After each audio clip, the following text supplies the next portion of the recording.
إن الحمد لله نحمده ونستعينه ونستغفره ونؤمن به ونتوكل عليه ونعوذ بالله من شرور أنفسنا ومن سيئات أعمالنا من يهده الله فلا مضل له ومن يضلل فلا هادي له أي فلن تجد له وليا مرشدا ونشهد أن لا إله إلا الله وحده لا شريك له هو الذي لا ضد له ولا ند له لا مثل له ولا مثيل له لا وزير له ولا كفيل له لا شبه له ولا شبيه له لا ولد له ولا والد له وهو الواحد الفرد الصمد لم يلد ولم يولد ولم يكن له كفوا أحد ونشهد أن سيدنا ونبينا وحبيبنا وبشيرنا ونذيرنا وطبيبنا وطبيب أرواحنا وحبيبنا وحبيب ربنا محمدا عبد الله ورسوله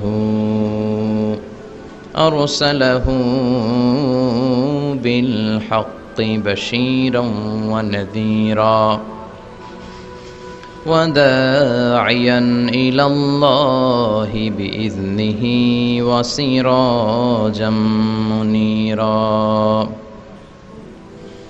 أما بعد فقد قال الله تعالى في كلامه المجيد وفي فرقانه الحميد أعوذ بالله من الشيطان الرجيم بسم الله الرحمن الرحيم قل هو الله أحد الله الصمد لم يلد ولم يولد ولم يكن له كفوا أحد إن الله وملائكته يصلون على النبي يا أيها الذين آمنوا صلوا عليه وسلموا تسليما اللهم صل على محمد وعلى آل محمد كما صليت على إبراهيم وعلى آل إبراهيم إنك حميد مجيد اللهم بارك على محمد وعلى آل محمد كما باركت على إبراهيم وعلى آل إبراهيم إنك حميد مجيد কেমন আছেন সবাই? আলহামদুলিল্লাহ, আমি ভালো আছি। এই যে আমরা ভালো থাকি, আমাদেরকে ভালো রাখে কে? তারপর আমরা মাঝে মাঝে অসুস্থ হয়ে পড়ি, আমাদেরকে অসুস্থ বানায় কে? আবার অসুস্থতার পরে সুস্থতা দান করে কে? নাকি ডাক্তার? কথা বলেন। আমাদেরকে সুস্থতা দেয় কে? আল্লাহ সুস্থতা দেয়। কেউ যেটা পারে না পারে কে? কেউ যেটা দেখে না দেখে কে? কেউ যেটা দেয় না, দেয় কে? সবার চোখ ফাঁকি দেয়া যায়, কিন্তু আল্লাহর চোখ ফাঁকি দেয়া যায় না। এজন্য মুমিন বিশ্বাস করে আল্লাহ ইজ ওয়াচিং মি, আল্লাহ সুবহানাহু ওয়া তাআলা ইজ অবজার্ভিং মি। আল্লাহ আমাকে দেখছেন, তিনি আমাকে অবজার্ভ করছেন, আমার প্রতিটি কাজ, আমার প্রতিটি মুহূর্ত। In the day of judgement তার কাছে পাই টু পাই, তার সুপ্রিম কোর্টের কাঠগড়ায় দাঁড়িয়ে আমাকে হিসাব দিতে হবে। এটা হচ্ছে মুমিনের বিশ্বাস। মুমিন সব সময় এটা বিশ্বাস করে যে কেউ না দেখুক, দেখে কে? পুলিশের চোখ ফাঁকি দেয়া যায় কি যায় না? কথা বলেন। পুলিশের চোখ ফাঁকি দেয়া যায় না? সিগন্যাল দিয়ে রাখছে পুলিশ, যাবা না, হুট করে গাড়ি টান মারছে, কিছু করার আছে? র্যাবের চোখ ফাঁকি দেয়া যায় কি যায় না? বিমানবন্দরে কাস্টমস অফিসারের চোখ, যারা দেশের বাইরে থেকে আসেন, ইমিগ্রেশন পুলিশরা জিজ্ঞেস করে গোল্ড আছে? গোল্ড কোন দেশ থেকে আসছেন? গোল্ডের বার আছে? তো তাদের চোখ ফাঁকি দিয়ে অনেকে দেশের বাইরে থেকে গোল্ড নিয়ে আসে। কত বড় ডাকাত আছে না নাই? দেখেন, ওদের চোখও ফাঁকি দেয়া যায়। পরীক্ষার হলে যারা গার্ড দেয়, তারাও যাতে উল্টাপাল্টা করতে না পারে ম্যাজিস্ট্রেটও লাগানো হয়, ঠিক কি না? ওই ম্যাজিস্ট্রেটেরও চোখ ফাঁকি দেয়া যায় কি যায় না? ফাঁকি দেয়া যায় না শুধু একজনের চোখ। এজন্য আমি সবসময় বলি যে কেউ যেটা দেখে না, দেখে কে? কেউ যেটা শোনে না, শোনে কে? আপনি যখন যে মুহূর্তে যেভাবে আল্লাহ তাআলাকে ডাক দেন, তিনি শুনতে পায়। নাকি মাঝরাতে ডাক দিলে শোনে না? তুফানে পড়ে ডাক দিলে শোনে না? ভূমিকম্পের মাঝখানে ডাক দিলে উনি শোনে না? এই বিশাল ৭ আকাশ, ৭টা স্তরের জমিন, এই ৭ স্তরের জমিনের নিচে কোনো গোপনতম প্রকোষ্ঠে কোনো একটা বক্সের ভিতরে যদি ছোট্ট একটা মাকড়সা বা পিপিলিকা হেঁটে বেড়ায়, আল্লাহ বলেন আমি ৭ আকাশের উপর থেকে, আমার আরশের উপর থেকে ওই পিঁপড়ার পায়ের আওয়াজটাও শুনতে পাই। এজন্য বিপদে পড়লে, মন যখন বিষণ্ণ থাকবে, দুঃখের সময়ে আমরা চাইবো কার কাছে?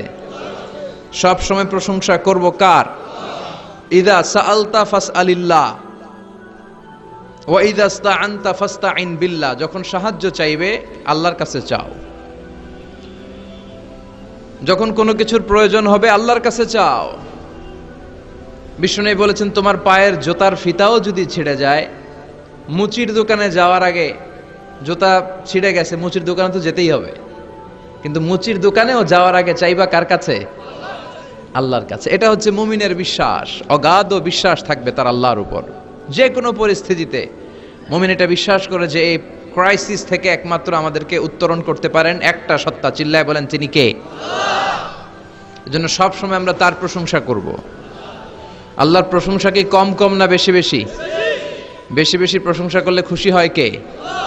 লা ইন শাকারতুম লা আযীদান্নাকুম ওয়া লা ইন কাফারতুম ইন্না আযাবি লাশাদীদ। যদি আমার শুকরিয়া করো, আমাকে যদি থ্যাঙ্কস দাও, তাহলে আমি আল্লাহ তোমাকে নেয়ামত যা দিয়েছি আরো বাড়িয়ে দেব। আর এত কিছু দেওয়ার পরেও যদি নাশুকরি করো, তাহলে জেনে রাখো আমার শাস্তি বড় ভয়ানক। আমি আল্লাহ সব সময় ধরি না, ধরলে ছাড়ি না। ধরে ধরে ধরে না, ধরলে আল্লাহ।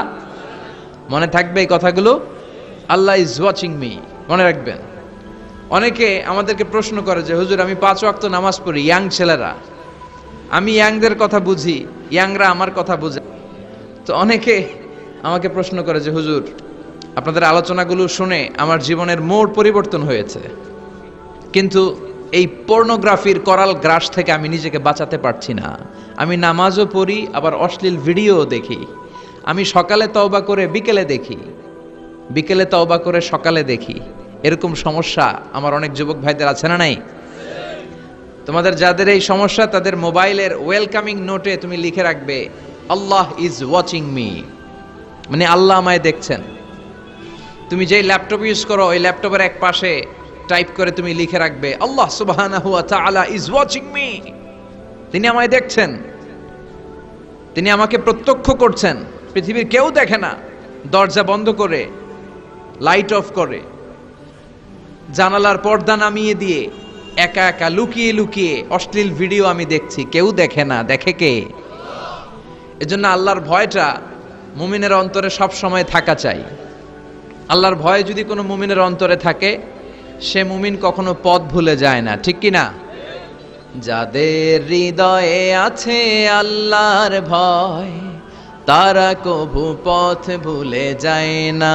আল্লাহর প্রেম ছাড়া এই দুনিয়ায় কারো কাছে কোনো কিছু চাই না। পড়েন সবাই, যাদের হৃদয়ে আছে আল্লাহর ভয়, তারা কভু পথ ভুলে যায় না।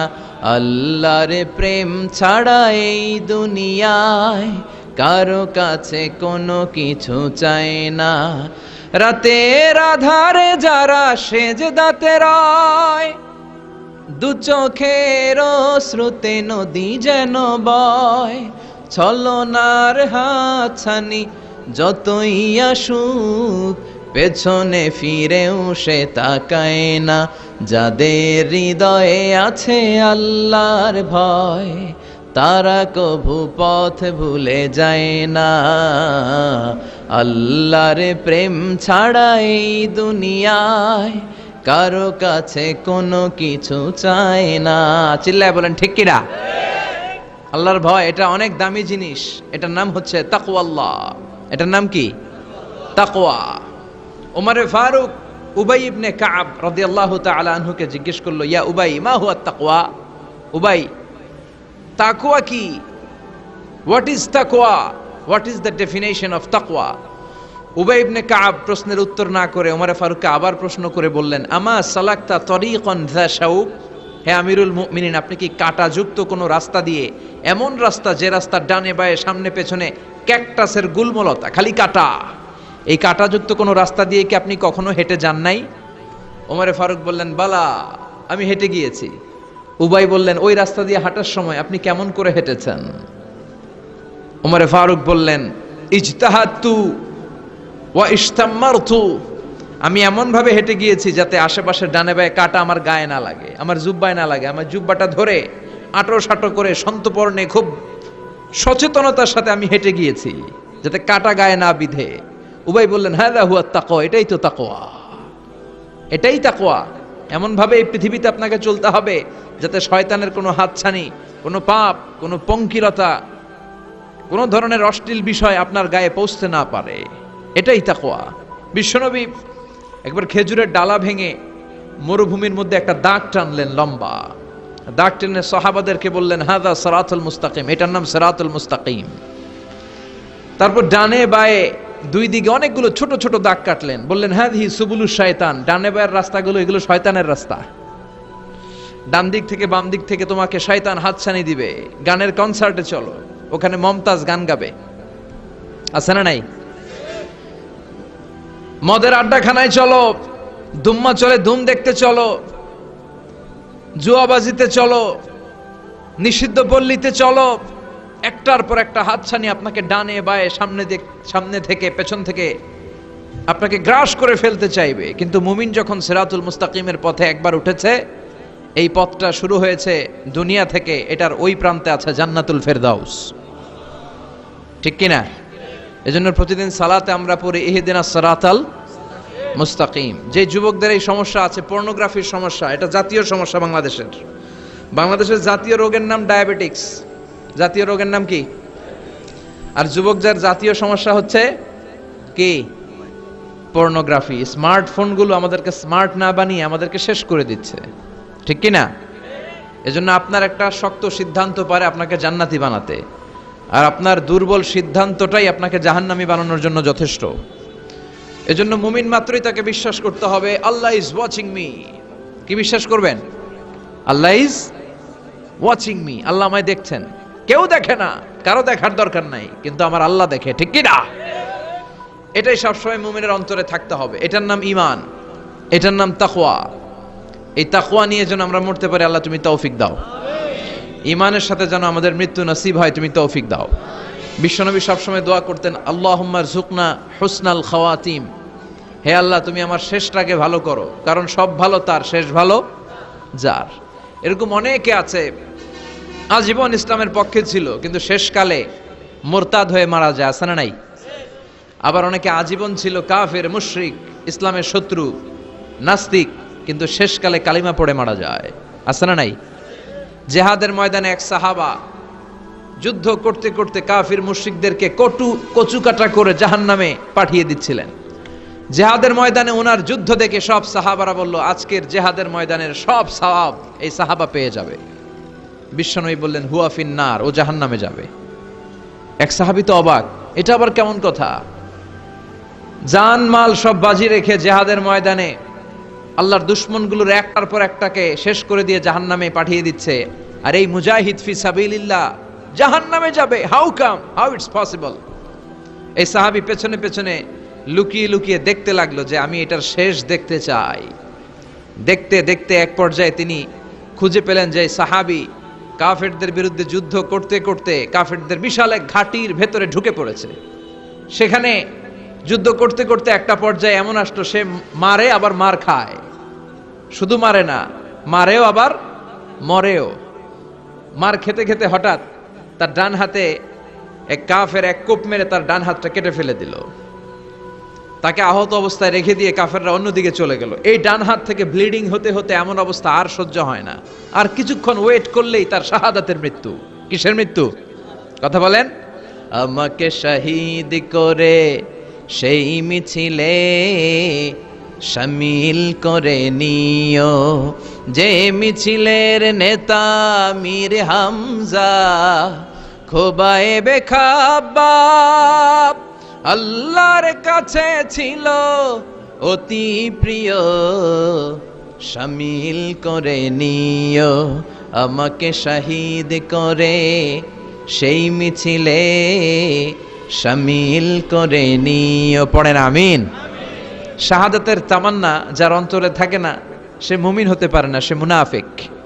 মরতে তো হবেই, এজন্য আল্লাহর কাছে আমরা শাহাদাতের মৃত্যু চাই, ঠিক কিনা? বিশ্বনবী বলেন, শাহাদাতের মৃত্যু নিয়ে কেউ যদি বিছানায় পড়েও মারা যায়, কিয়ামতের দিন শহীদদের কাতারে আল্লাহ তাকে দাঁড় করিয়ে দিবে। তো যুদ্ধ করতে করতে ওই সাহাবা আর কিছু সময় অপেক্ষা করলেই শহীদি মৃত্যু। কিন্তু আর অপেক্ষা করতে না পেরে তলোয়ারটাকে সে মাটিতে গেড়ে ওই তলোয়ারের উপর ঝাঁপিয়ে পড়ল। পেটের এই পাশ থেকে ঢুকে পিঠ দিয়ে তলোয়ার বের হয়ে গেল, ওইখানে শেষ। তার মানে শাহাদাতের মৃত্যু হয় নাই, তার হয়েছে আত্মহত্যা। তার কি হয়েছে? সুইসাইড। মান খাতালা নাফসাহু বিশাইইন উযযিবা বিহি ইয়াউমাল কিয়ামা, যে ব্যক্তি যে জিনিস দিয়ে নিজেকে শেষ করবে কিয়ামতের দিন, ওটাই হবে তার শাস্তি। যে গলায় ওড়না পেঁচিয়ে মারা যায়, ওই মেয়েগুলো in the day of judgement, কিয়ামতে বিচার শেষে জাহান্নামে শুধু ওড়না পেঁচিয়ে মরতেই থাকবে। যে বিষ খেয়ে মারা যায়, ওর শাস্তি হবে জাহান্নামের বিষ খেয়ে খেয়ে সে জাহান্নামটাকে কাঁপিয়ে তুলবে। যে ছুরি ঢুকিয়ে স্ট্যাবিং করে মারা যায়, ও শুধু স্ট্যাবিং করতেই থাকবে জাহান্নামে। এই সাহাবা আত্মহত্যা করলেন। পেছন থেকে লুকিয়ে লুকিয়ে যে সাহাবা এই দৃশ্য দেখলো, সে দৌড়ে বিশ্বনবীর কাছে যেয়ে বলল, আশহাদু আন্নাকা মুহাম্মদ রাসূলুল্লাহ, আমি সাক্ষ্য দিচ্ছি নিশ্চয়ই আপনি আল্লাহর রাসূল। কারণ ওই সাহাবী আত্মহত্যা করে মারা গিয়েছে, তার কপালে শাহাদাত জোটে নাই। এজন্য বিশ্বনবী দোয়া করতে বলেছেন, আল্লাহুম্মা রযুকনা হুসনাল খাওয়াতিম, হে আল্লাহ আমাদের শেষটাকে তুমি ঈমানের মৃত্যু দিও, শেষ সময়টাতে তোমার নাম জপে যেন আমরা পৃথিবী থেকে যেতে পারি, তুমি তৌফিক দাও। চিল্লায় পড়েন আমিন। সব সময় মুমিন ভয় পাবে কাকে? চাইবে কার কাছে? নাকি খাজা বাবার কাছে, বড় হুজুর, ছোট হুজুর? একজনের কাছে আমরা চাইবো। চিৎকার করে বলেন, চিনি কে? কালা কচুয়া। ধলা কচুয়া নাই এদিকে? ধলাও আছে? কালা কচুয়া। চাঁদপুরের দিকে আবার একটা আছে কচুয়া, না? কাজিমউদ্দিন খন্দকার উচ্চ বিদ্যালয়, আলহাজ আব্দুল হক খন্দকার মহিলা মাদ্রাসা ও ফারুকিয়া হাফিজিয়া মাদ্রাসা এতিমখানার উদ্যোগে 53তম বার্ষিক ওয়াজ ও দোয়ার মাহফিল। প্রধান অতিথি অ্যাডভোকেট আব্দুল মতিন খসরু সাহেব, আমাদের মাননীয় এমপি মহোদয়, সংসদ সদস্য কুমিল্লা 5, প্রেসিডিয়াম সদস্য বাংলাদেশ আওয়ামী লীগ ও সাবেক সফল মন্ত্রী আইন, বিচার ও সংসদ বিষয়ক মন্ত্রণালয়। অনেক নাম শুনেছি ওনার, দেখা হয় না। তো আজকে 2 ঘন্টা ধরে নাকি বসে আছে।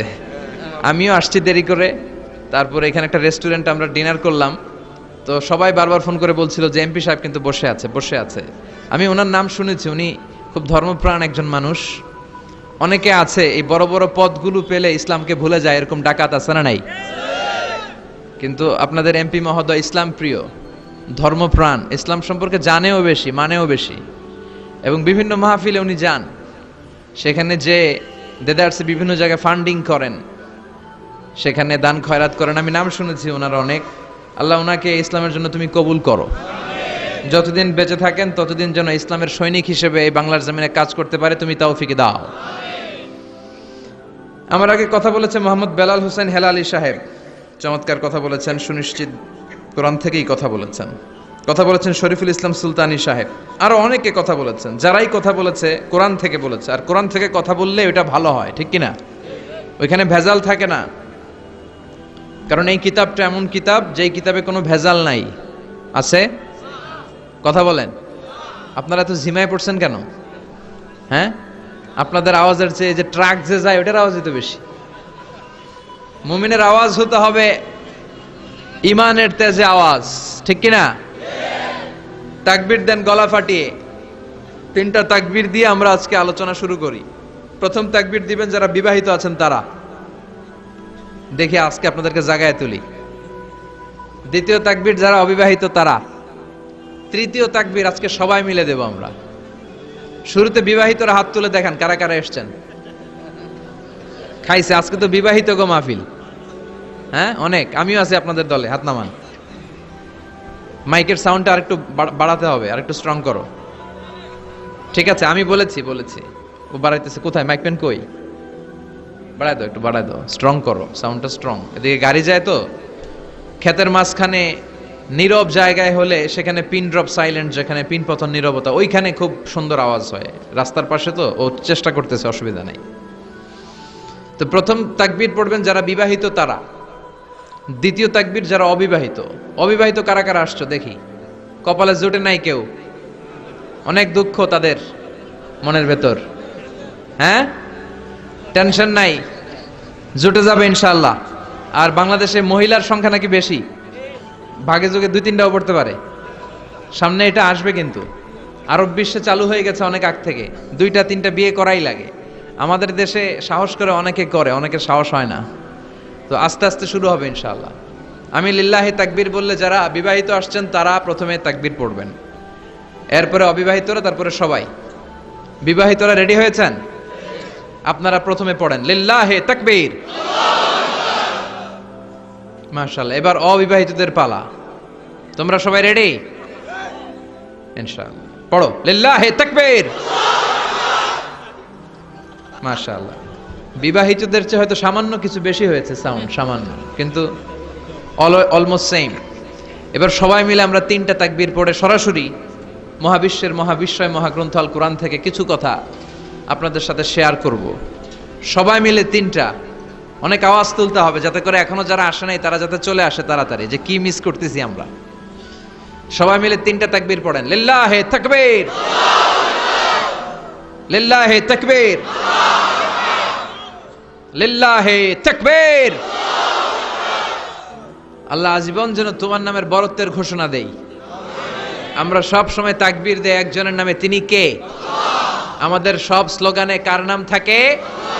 হিন্দুরা পড়ে जो तो मिटाना चाहे जीवन का तृष्णा सुबह शाम बोल बंदे कृष्णा कृष्णा कृष्णा। ওরা বলে কৃষ্ণা কৃষ্ণা, আমরা বলি जो तो मिटाना चाहे जीवन का जाला सुबह शाम बोल बंदे अल्लाह अल्लाह अल्लाह। ঠিক কি না? আমাদের সব জায়গায় থাকে আল্লাহ আল্লাহ আল্লাহ। আমরা এই আল্লাহর নামে অন্তরে স্থান দিতে চাই। এই অন্তরটা এমন একটা জায়গা, বিশ্বনবী বললেন ইন্না ফিল জাসাদি মুদগা, নিশ্চয় দেহে একটা গোশতের টুকরা আছে, ইযা সলুহাত সলুহাল জাসাদু কুল্লু, দেহের এই গোশতের টুকরাটা যদি ভালো হয়ে যায় পুরো দেহটা ভালো হয়ে যায়। ওয়া ইন ফাসাদাত ফাসাদাল জাসাদু কুল্লু, দেহের এই গোশতের টুকরা যদি পচে যায়, খারাপ হয়ে যায়, পুরো দেহটা খারাপ হয়ে যায়।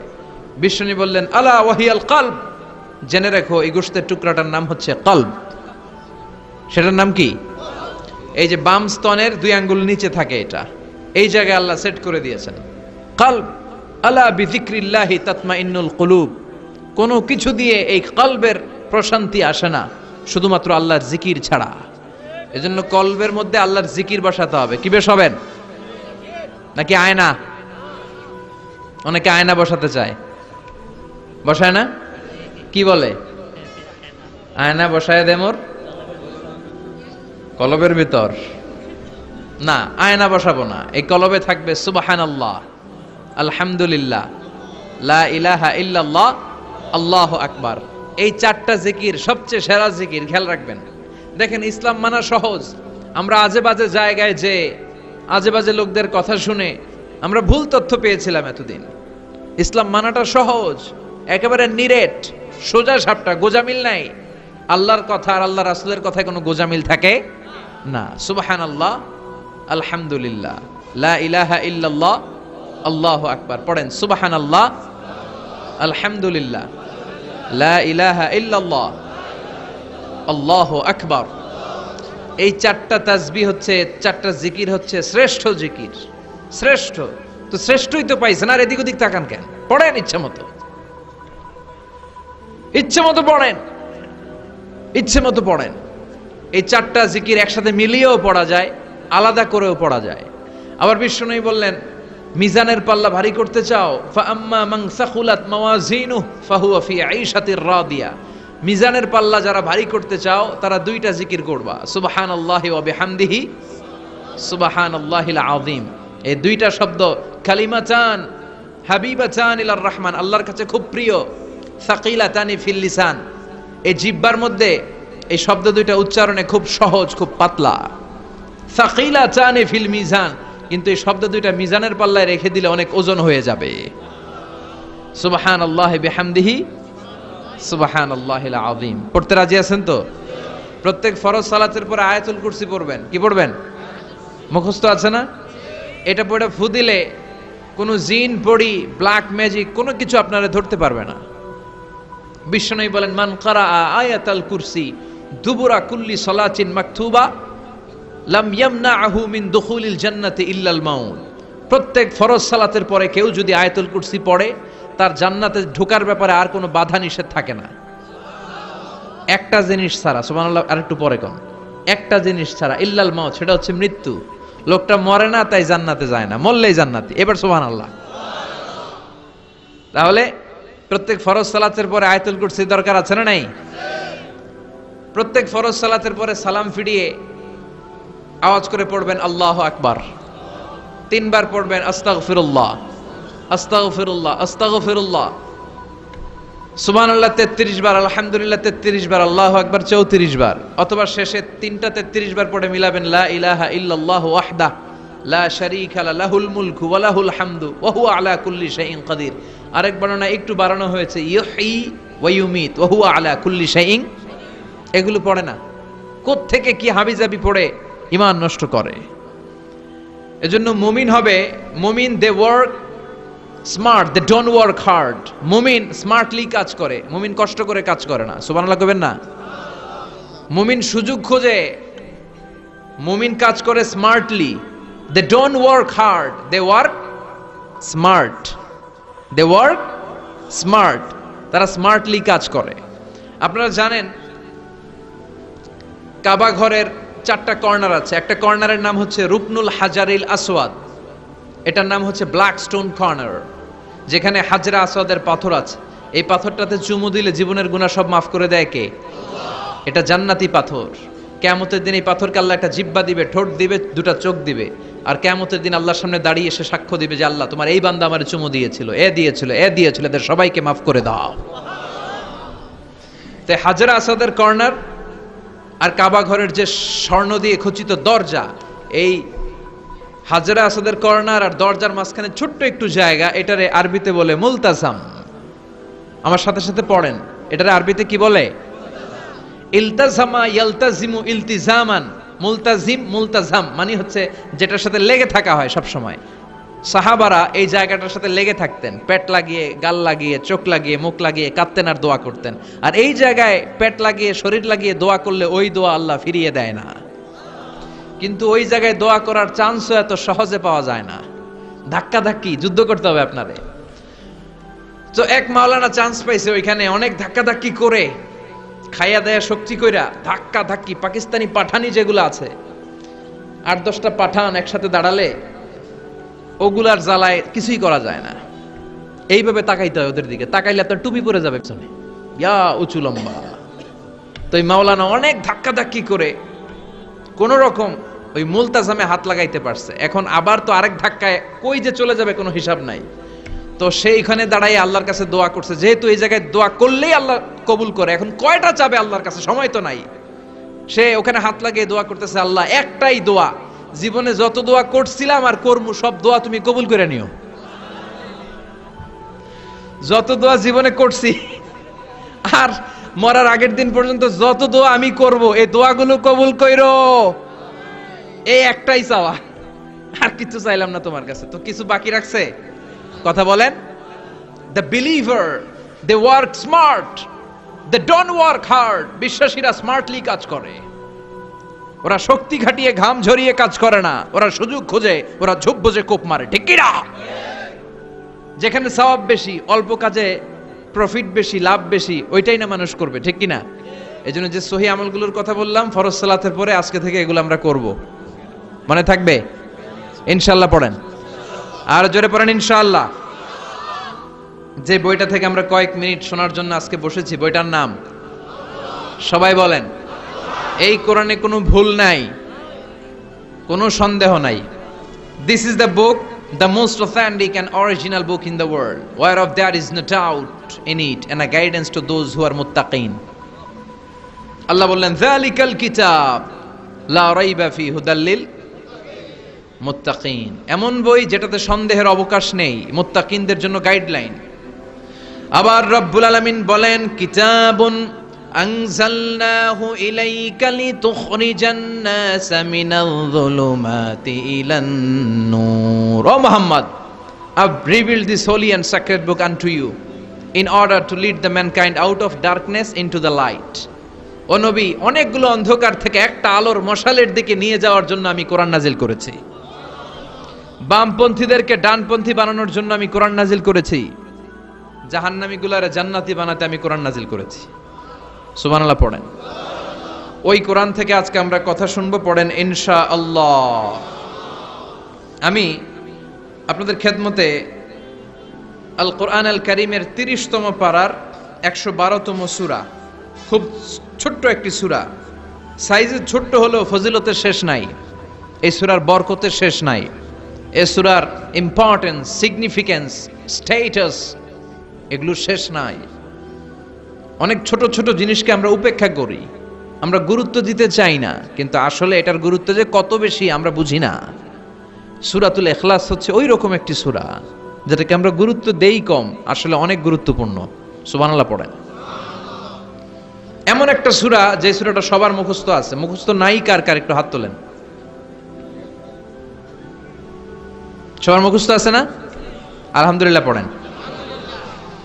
তো এই সূরাটা থেকে কিছু কথা আজকে আমরা শুনবো, শিখবো, জানবো, আমলের নিয়তে। নিয়ত খালেস করেন, ইন্নামাল আমালু বিন্নিয়াত। সব কাজের প্রতিফল দেয়া হবে নিয়তের উপর বেস করে, বেসড অন ইউর ইন্টেনশন। আপনার কি ইচ্ছা ছিল, এজন্য সব কাজ করার আগে নিয়তটাকে খালেস করবেন। নামাজে দাঁড়ানোর আগে যদি নিয়তে গোলমাল থাকে, নামাজ হবে? কথা বলেন। আপনি যদি লোক দেখানোর জন্য সালাত পড়েন, হবে? মানুষে আপনারে আলহাজ ডাকবে, এজন্য যদি হজ করেন, কবুল হবে? এরকম হাজি আছে না নাই? আলহাজ না ডাকলে চাইতে ওঠে, আছে না নাই? তো আপনি চেতেন কেন? আপনি কি আলহাজ শোনার জন্য হজ করছেন? হজ করেছি কার জন্য? আতিমুল হাজ্জা ওয়াল উমরাতা লিল্লাহ। আল্লাহর শব্দ চুজিংটা দেখছেন? আল্লাহর রুচি দেখেছেন?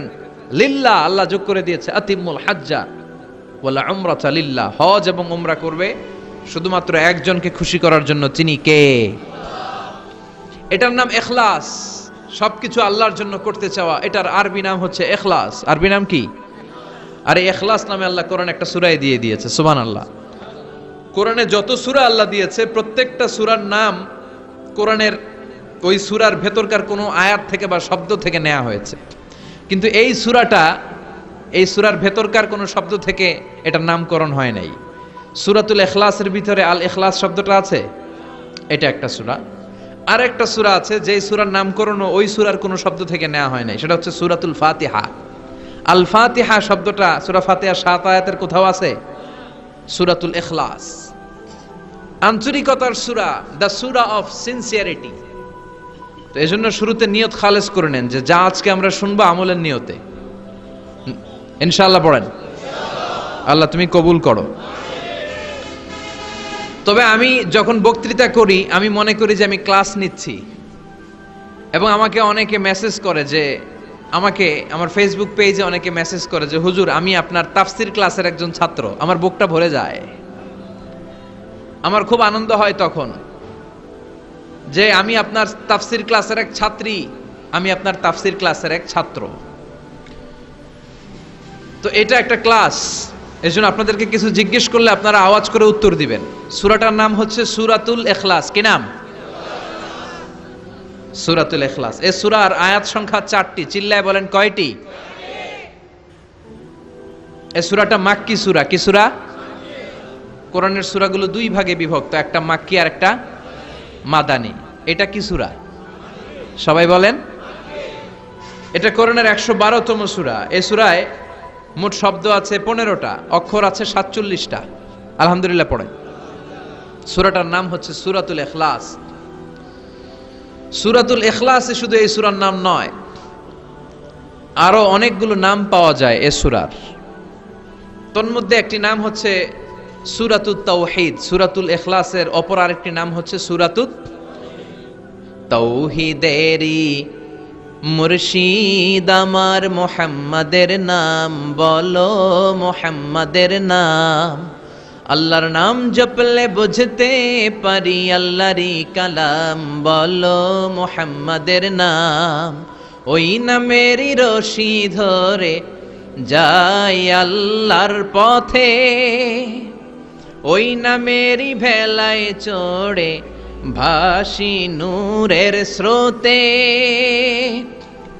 ওই নামের বাতি জেলে দেখি আরশের মুকাম বলো, মুহাম্মাদের নাম। পড়েন। তাওহীদেরি মুর্শিদ আমার মুহাম্মাদের নাম বলো, মুহাম্মাদের নাম। আল্লাহর নাম জপলে বুঝতে পারি আল্লাহরই কালাম বলো, মুহাম্মাদের নাম। সুবহানাল্লাহ পড়েন।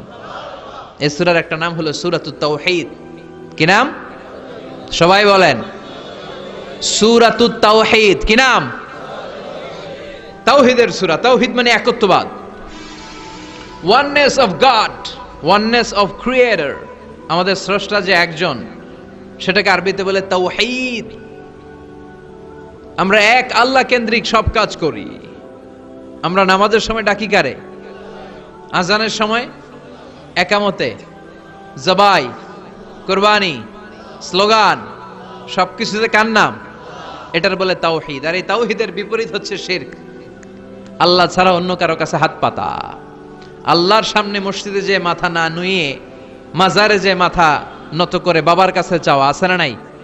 দয়াল বাবা রে দয়া করো আমারে, দয়াল খাজা রে দয়া করো আমারে। আছে না নাই? বাবা খাজা কেউ দয়া করতে পারে না, দয়া করার মালিক কে? আল্লাহ। এজন্য বলতে হবে দয়াল আল্লাহ রে দয়া করো আমারে। পড়েন। দয়াল আল্লাহ রে দয়া করো আমারে। মৃত ব্যক্তির কাছে কিছু চাওয়া যায় না। খেয়াল করে শুনবেন। আল মাইয়িতু ফিল কবর কাল গারিকু ফিল বাহার। সাঁতার না জানা ব্যক্তি সাগরে পড়ে গেলে যেমন অসহায়, কবরে চলে গেলে মানুষটা এরকম অসহায়, সে চেয়ে থাকে আপনারা কি পাঠাইবেন, আপনারা তার জন্য কি পাঠান, এটার জন্য সে ওয়েট করে। সে কিছু পাঠাতে পারে না, সে আপনার বিপদ থেকে উদ্ধার করতে পারে না, সে আপনার মনের আশা পূর্ণ করতে পারে না। আপনার মনের আশা পূর্ণ করতে পারে শুধু একটা সত্তা। চিল্লায় বলেন তিনি কে? এটার নাম তাওহীদ। এটার নাম কি? এজন্য খাজা বাবার দরবারেতে কেউ ফিরে না খালি হাতে। এগুলো বলবেন কখনো? কেউ ফিরে না খালি হাতে, খাজারে তোর দরবারেতে। বলে না? এটা কি সত্যি? কত দরবার থেকে কত লোক খালি হাতে ফিরে। দামি ঘড়ি পরে গেছে, ঘড়ি চুরি হয়েছে, এখন খালি হাতে ফিরে। পকেট ভর্তি টাকা নিয়ে গেছিল, টাকা চুরি হয়ে যায়, খালি পকেটে ফিরে। আছে না নাই? দামি জুতা পরে গিয়েছে, জুতা চুরি, খালি পায়ে ফিরে। আছে না নাই? এক দরবার থেকে কেউ কোনোদিন খালি হাতে ফিরে না। চিৎকার করে বলেন, দরবারটা কার? কেউ ফিরে না খালি হাতে, আল্লাহরে তোর দরবারেতে। পড়েন, কেউ ফিরে না। মনে থাকবে? এটার নাম তাওহীদ, এটার নাম। আর এর বিপরীত হচ্ছে শিরক। বিপরীত কি? ইন্নাল্লাহা লা ইয়াগফিরু আন ইউশরাকা বিহি ওয়া ইয়াগফিরু মা দুনা যালিকা লিমান ইয়াশা। আল্লাহ বলেন, তিনি সব গুনাহ মাফ করে দিতে পারেন, সব গুনাহ তিনি ক্ষমা করে দেন, সব পাপ তিনি মার্জনা করে দেন, শুধুমাত্র শিরকের পাপ ছাড়া। কোন পাপ ছাড়া? মনে থাকবে? শিরক করছেন তো মরছেন, শিরক করেছেন তো মরেছেন।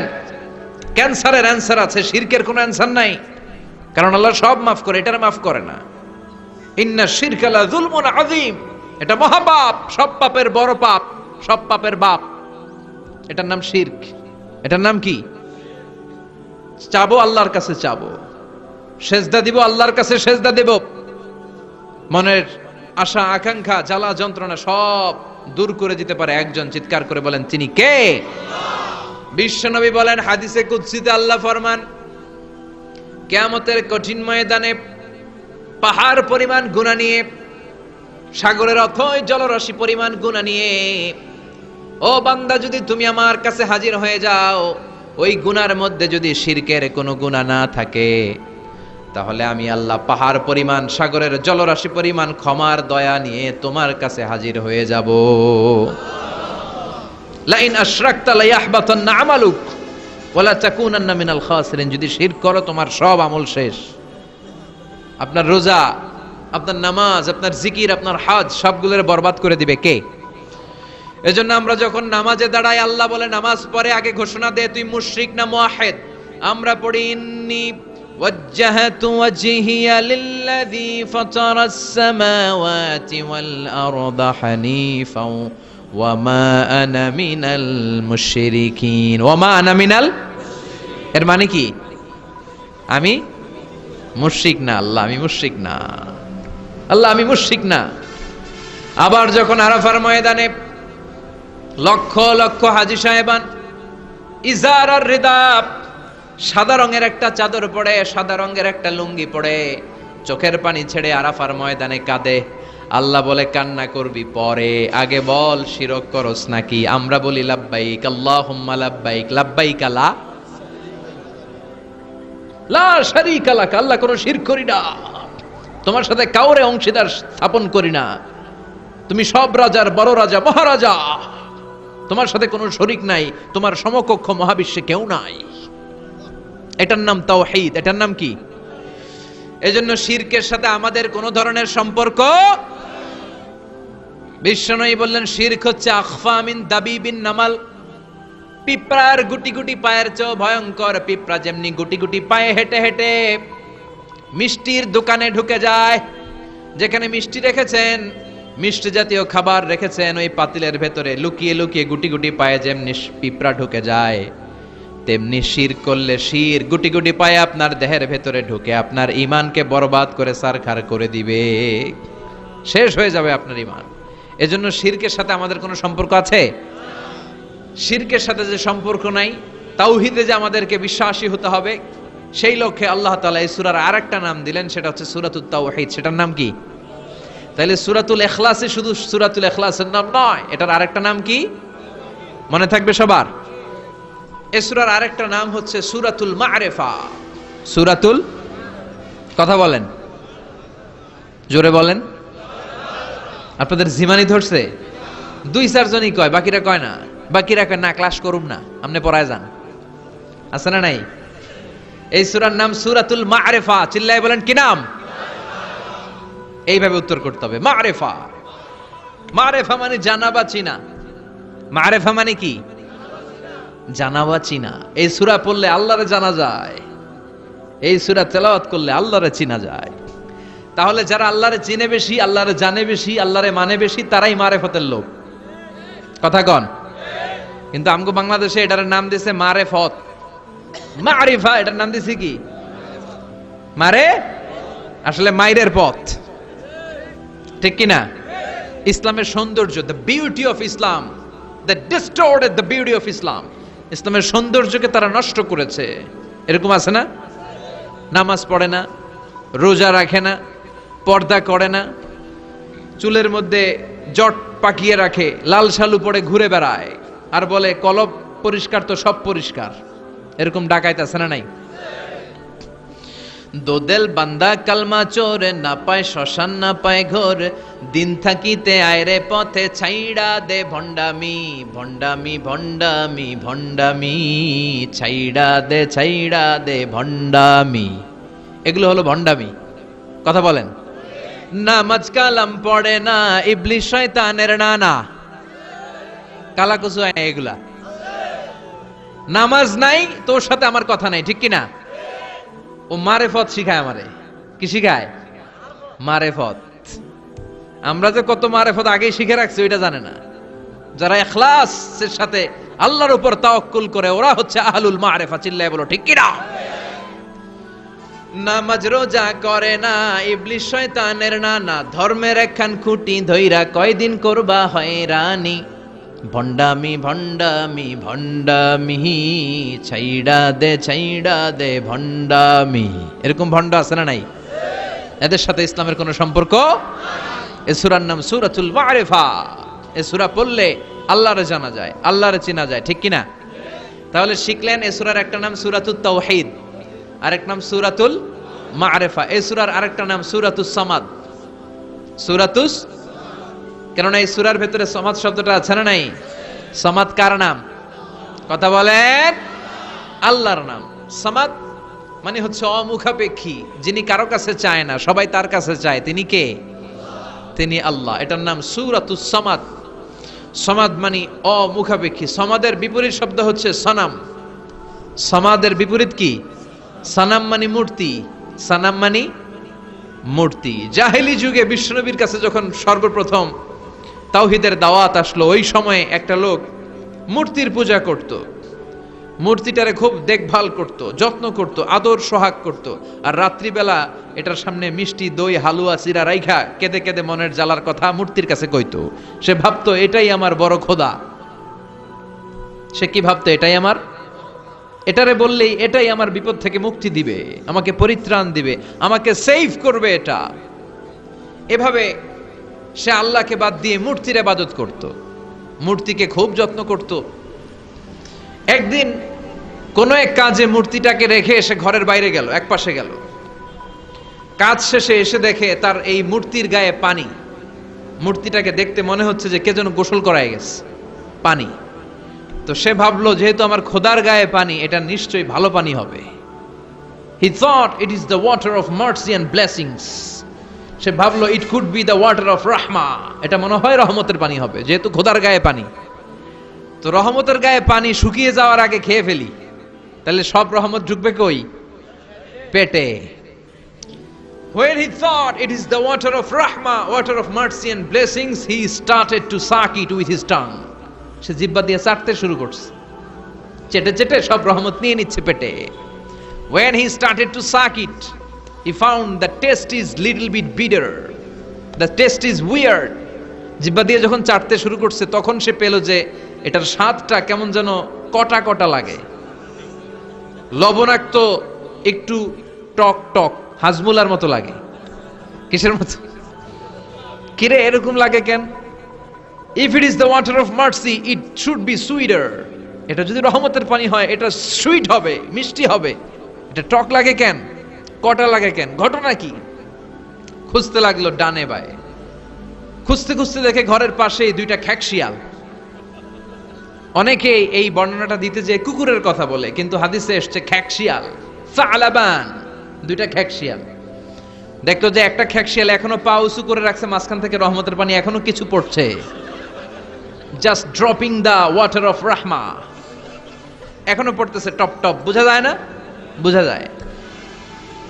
টনক নড়েছে তার, তার ঘুমন্ত বিবেক এবার জেগেছে। এবার সে চিন্তা করলো, হায় হায়, এতক্ষণ ভাবছি রহমতের পানি, এখন দেখি কুত্তার মুত, এখন দেখি খ্যাকশিয়ালের পেশাব। সর্বনাশ, কি করলাম এতটা বছর, এত টাকা, এত পয়সা, এত আদর, সোহাগ, যত্ন এটারে দিলাম, কি দিল তার বিনিময়ে সে আমাকে? যে একটা খ্যাকশিয়ালের পেশাব থেকে, কুকুরের পেশাব থেকে নিজের বাঁচাতে পারে না, সে জাহান্নামের আগুন থেকে কিয়ামতের দিন আমারে কেমনে বাঁচাবে? রাগের চোটে খোদারে ধরে দিছে আসার। খোদারে ধরে কি করছে? এক আসারে খোদার হাত পাও নাই। ভাঙ্গা খোদারে নিয়া দৌড়ে দৌড়ে বিশ্বনবীর কাছে এসেছে। এসে বলল, আব্দুল্লাহর বেটা মোহাম্মদ, এতদিন ভাবছি এটা খোদা, এখন দেখি হুদা। হুদা হুদা এটার পিছনে ঘুরছি, এটার কোনো পাওয়ার নাই, সব পাওয়ার আছে একজনের। চিল্লায় বলো, তিনি কে? ঝিনুকের ভেতর লুকিয়ে থাকে যেমন মতি, ঝিনুকের ভেতর লুকিয়ে থাকে যেমন মতি, কালমা শাহাদাতে আছে আল্লাহর জ্যোতি, কালমা শাহাদাতে আছে আল্লাহর জ্যোতি। পড়েন পড়েন। ঝিনুকের ভেতর লুকিয়ে থাকে যেমন মতি, ঝিনুকের ভেতর লুকিয়ে থাকে যেমন মতি, কালমা শাহাদাতে আছে আল্লাহর জ্যোতি, কালমা শাহাদাতে আছে আল্লাহর জ্যোতি। সুবহানাল্লাহ পড়েন। এসে বলে, আব্দুল্লাহর বেটা মোহাম্মদ, ভাবছিলাম খোদা, এখন দেখি হুদা, আর এটারে ডাকতে চাই না, তুমি আমারে পড়ায় দাও লা ইলাহা মুহাম্মাদুর রাসূলুল্লাহ। কালিমা পড়ে মুসলমান হয়ে গিয়েছে। সুবহানাল্লাহ পড়েন। এজন্য এই সূরার একটা নাম হচ্ছে সূরাতুস সামাদ। তাহলে পাইলাম সূরাতুত তাওহীদ, পাইলাম সূরাতুল মারিফা, পাইলাম সূরাতুস। সুবহানাল্লাহ পড়েন। এই সূরাটা বিশ্বনবী সাল্লাল্লাহু আলাইহি ওয়াসাল্লাম প্রতিদিন ফজরের নামাজের সুন্নত যে 2 রাকাত, ফজরের সালাতের সুন্নত 2 রাকাত পড়ি না আমরা, এই সুন্নত 2 রাকাতে বিশ্বনবী পড়তেন। মাগরিবের 2 রাকাত সুন্নতের মধ্যে এই সূরাটা পড়তেন। বেতেরের 3 রাকাতের শেষ রাকাতে বিশ্বনবী সূরাতুল ইখলাসটা পড়তেন। আবার তাওয়াফ করার পরে যারা হজ উমরা করছেন, তাওয়াফ করা লাগে না? কয়টা? 7টা। 7টা তাওয়াফে একটা তাওয়াফ হয়। 7টা রাউন্ড দিলে, টার্ন দিলে 7 টার্নস মেক এ তাওয়াফ। 7টা টার্ন দিবেন আপনি, তখন একটা তাওয়াফ হয়। এই ইবাদতটা শুধু মক্কাতুল মুকাররমাতে করা যায়, আর পৃথিবীর কোথাও করা যায়? তাওয়াফ। প্রতিদিন 120টা রহমত নাজিল হয় কাবা ঘরে। সিত্তুন আলী তাইফিন, 60টা তাওয়াফকারীদের জন্য। আর বাঈন আলিল মুসাল্লিন, 40টা যারা কাবা ঘরে নামাজ পড়ে তাদের জন্য। ওয়াল 20 লিন্নাযিরিনা ইলাল কাবা, বাকি 20টা যারা নামাজও পড়ে না, তাওয়াফও করে না, শুধু কাবার দিকে দুচুক মেলে তাকিয়ে থাকে, তাদের উপর প্রতিনিয়ত 20টা রহমত নাজিল হতে থাকে। প্রতিদিন 120টা রহমত নাজিল হয় কাবাকে কেন্দ্র করে। সুবহানাল্লাহ। বাড়িতে গিয়া চিৎকার করে আল্লাহু আকবার। এই 7 তাওয়াফ করার পরে 2 রাকাত নামাজ পড়া সুন্নাত। জানেন? জানা না থাকলে জেনে রাখেন, হজে যেদিন যাবেন কাজে লাগবে, উমরা করতে গেলেও লাগবে। 7 তাওয়াফ করে 2 রাকাত সালাত পড়তে হয়। এই 2 রাকাতের প্রথম রাকাতে বিশ্বনবী পড়তেন সূরাতুল কাফিরুন, কুল ইয়া আইয়ুহাল লা আ'বুদু মা, আর দ্বিতীয় রাকাতে পড়তেন সূরাতুল ইখলাস।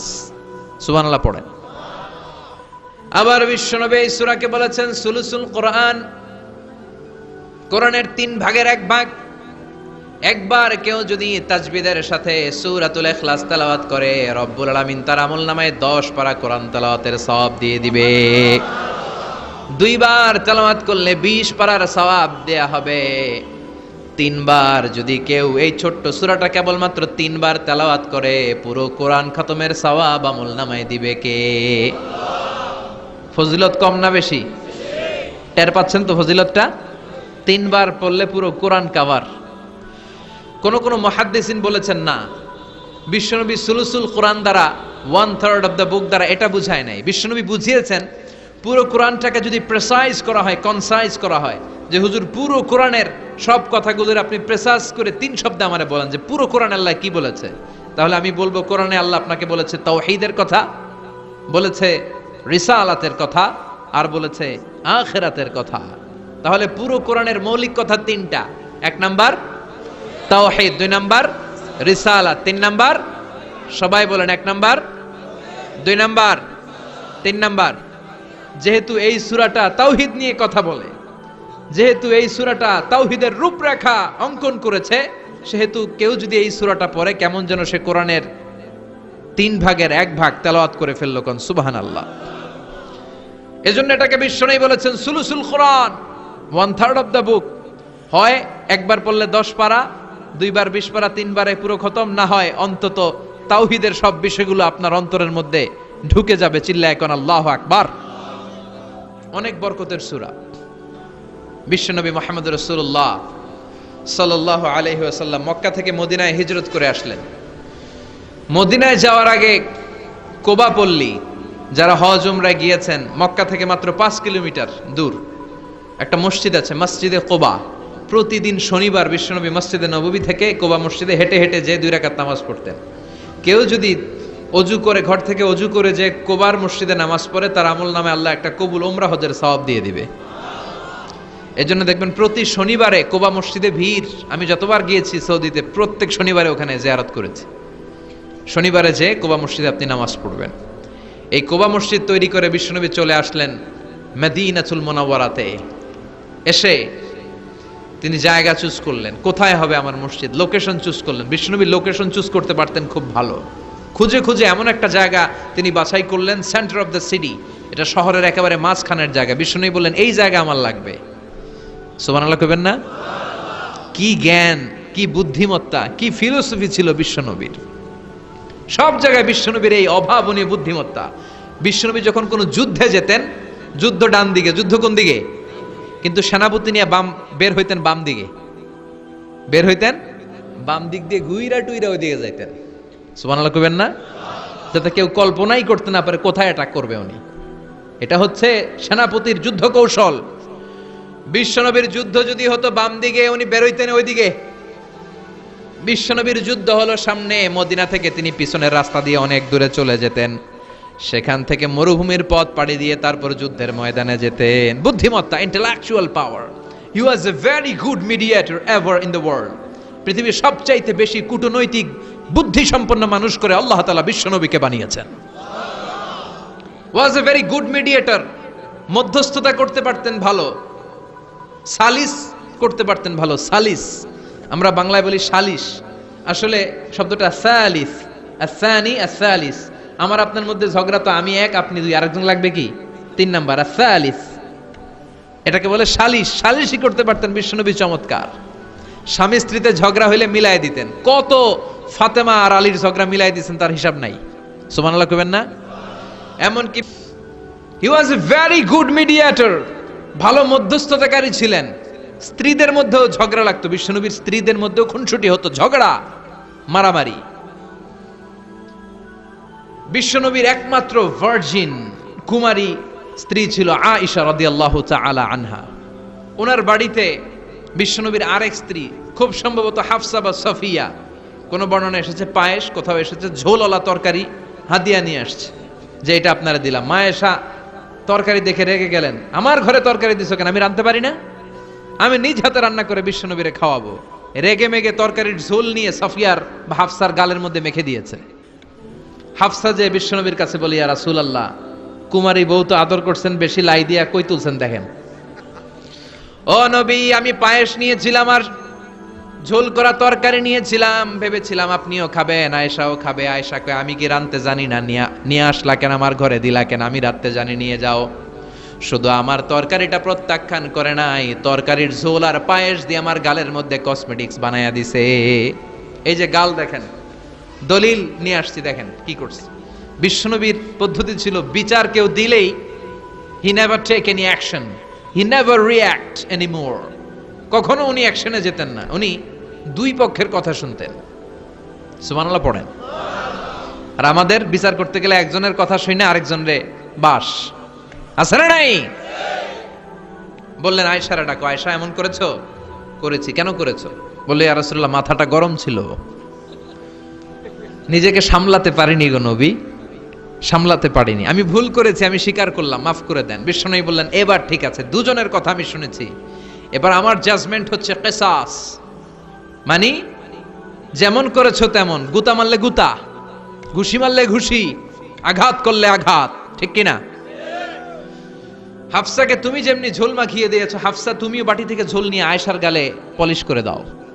হাফসাও সুযোগ পাইয়া ঝোল নিয়ে মাইখা দিছে। এবার দুইজনের গালে কসমেটিক্স। বিশ্বনবী মুচকি হাসলেন, আরশের উপর থেকে খুশি হয়ে গেল কে?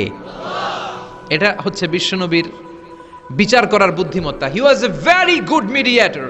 ঝগড়া লাগলেই, বুখারীতে একটা চ্যাপ্টার আছে, চ্যাপ্টারের নাম হচ্ছে ইযহাবু বিনা নুসলিহ বাইনাহুম। চ্যাপ্টারের নাম আমাকে নিয়ে চলো, আমি মিলাইয়া দিব। চ্যাপ্টারের নাম কি? আমাকে নিয়ে যাও, আমি মিলাইয়া দিয়ে আসবো। কত জায়গায় যে বিশ্বনবী যে মিলাইয়া দিয়ে আসতেন। মক্কা থেকে তিনি যখন মদিনায় এসেছেন, মদিনার দুইটা গোত্র ছিল, আউস আর খাজরাজ। এদের এই দুই গোত্রের মধ্যে 100 বছরের মারামারি, 120 বছরের যুদ্ধ, কেউ থামাতে পারে না। থামাতে পারবে কি করে? বাবা যখন মারা যায়, ছেলেরা বলতো আমারে মারছিল, তোরাও মারবি। কেউ যখন ইন্তেকাল করে ওসিয়ত করে যেত, আমারে কোপাইছে, তোরাও কোপাবি, কোপায়া সাইজ করে ফেলবি। তো সবাই সবার রাগ আর ঝাল মেটানোর জন্য এরকম ছেলে মেয়েদেরকে ওসিয়ত করে যেত যে এই যুদ্ধ যেন বন্ধ না হয়, আমার প্রতিশোধ তুই নিবি বাবা। এরকম ডাকাত কিছু লোক আছে না নাই? দাউ দাউ করে আগুন শুধু জ্বালাতে চায়। 120 বছরের যুদ্ধ কেউ থামাতে পারে না। বিশ্বনবী মক্কা থেকে মদিনায় হিজরত করলেন। মদিনায় যে উভয় পক্ষরে নিয়ে বসলেন, উভয় পক্ষের সব কথা শুনলেন। এরপরে কথা শোনার পরে মাত্র 7 দিনের ব্যবধানে বিশ্বনবী 120 বছরের যুদ্ধ মিটায়ে দিলেন। এতদিন পর্যন্ত নিয়ম ছিল আউসের কেউ খাজরাজের কোনো মেয়ে বিয়ে করে না, খাজরাজের কোনো ছেলে আউস থেকে মেয়ে নেয় না। ওদের আনন্দ ওদের মতো, এদের আনন্দ এদের মতো। এই মিলিয়ে দেওয়ার পর থেকে আউস আর খাজরাজের মধ্যে বিয়ে করানোর ধুম পড়ে গেল। এরা কুরবানির গোশত নিয়ে আউসের এরা খাজরাজের বাড়িতে দিয়ে আসে, খাজরাজের এরা আবার উট জবাই করলে বড় রান দিয়ে আসে আউসের কাছে। সুবহানাল্লাহ পড়েন। বিশ্বনবী ছিলেন গুড মিডিয়েটর। তিনি মদিনায় লোকেশন খুঁজতেছেন, কোথায় হবে আমার মসজিদ নববী, যেটা হবে আমার ক্যান্টনমেন্ট, যেটা হবে আমার গণভবন, যেটা হবে আমার বাসভবন, যেখান থেকে আমি মিলিটারি সোলজার পাঠাবো অ্যাটাক করার জন্য, যেখানে হবে আমার জেলখানা, যেখানে হবে আল্লাহর কাছে সেজদা দেওয়ার জিকির করার জায়গা। চিল্লা এখন ঠিক কিনা? এখন মসজিদগুলোরে আমরা মনে করছি শুধু ইবাদতের জায়গা। এই মসজিদ কেন্দ্রিক সব হতে হবে। আপনি গোটা বিশ্বে দেখেন, বাংলাদেশের ছোট্ট একটা চিপার মধ্যে একটা মসজিদ দাঁড় করায় ফেলছে।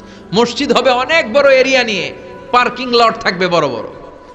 মসজিদের একতলায় থাকবে কমিউনিটি সেন্টার, এক জায়গায় থাকবে হিজামা সেন্টার, এক জায়গায় থাকবে রুকিয়া সেন্টার, আরেক জায়গায় খতিব সাহেব সোশ্যাল কাউন্সিলিং করবে। যুবকদের কি সমস্যা, নারীদের কি সমস্যা, বিধবাদের কি সমস্যা, কার কি মাসালা জানার আছে, লিগ্যাল অপিনিয়ন জানার আছে, খতিব সাহেব সোশ্যাল কাউন্সিলিং করবে। চিল্লা এখন ঠিক কিনা? এইভাবে গোটা বিশ্বব্যাপী মসজিদ কেন্দ্রিক কাজ হয়। এদেশে মসজিদে শুধু নামাজ, আর কিছু নাই।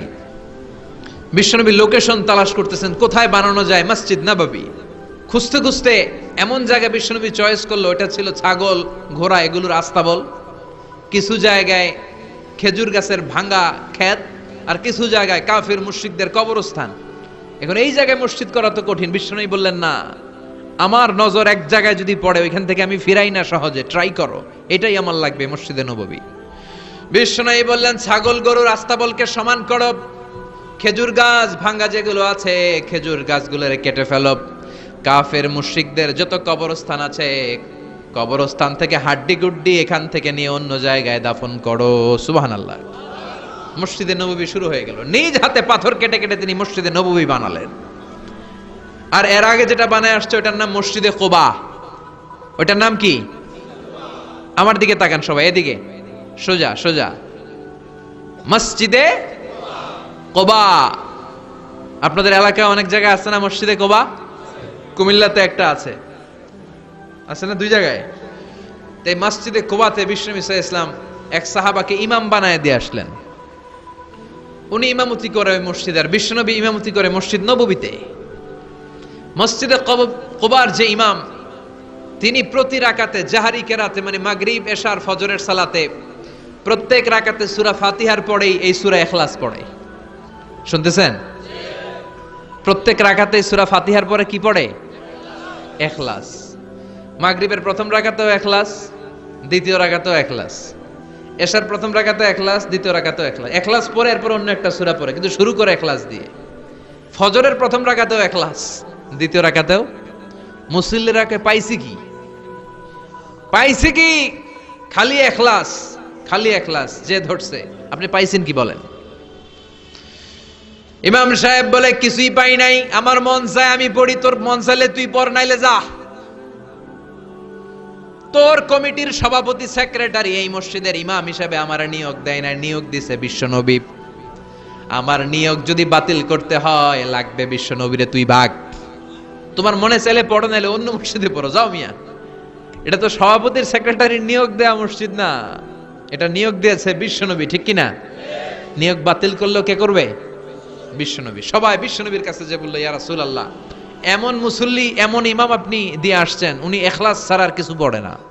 বিশ্বনবী বললেন, তাই নাকি? এমন করে কেন? ডেকে আনো। ডেকে আনা হলো। বিশ্বনবী বললেন, ওরে সাহাবী, ঘটনা কি হাসা? কয় হাসা। প্রতি রাকাতে সূরা ইখলাস পড়ো, তোমার কি কোরআন থেকে অন্য কোন সূরা মুখস্থ নাই? সাহাবী বলে, নবী সব মুখস্থ আছে, কিন্তু এই সূরাটা আমার পড়তে ভালো লাগে, কারণ ফিহি সিফাতুর রহমান, এই সূরার ভেতরে আমার আল্লাহর পরিচয় আছে গো নবী। আমার আল্লাহর পরিচয়টা খুব সুন্দর করে দেয়া, আমার রবের কথা এই সূরার পরতে পরতে পাওয়া যায়, এজন্য এই সূরাটা পড়তে আমি বড্ড ভালোবাসি। বিশ্বনবী বললেন, ইমামতি যাবে না, তোরটা পার্মানেন্ট হয়েছে। আল্লাহু আকবার। তোর ইমামতি পার্মানেন্ট করে দিলাম, যেমনে পড়াইতি এমনেই পড়াবি। প্রতি রাকাতে এই সূরাতুল ইখলাস তুমি পড়ো, সমস্যা নাই।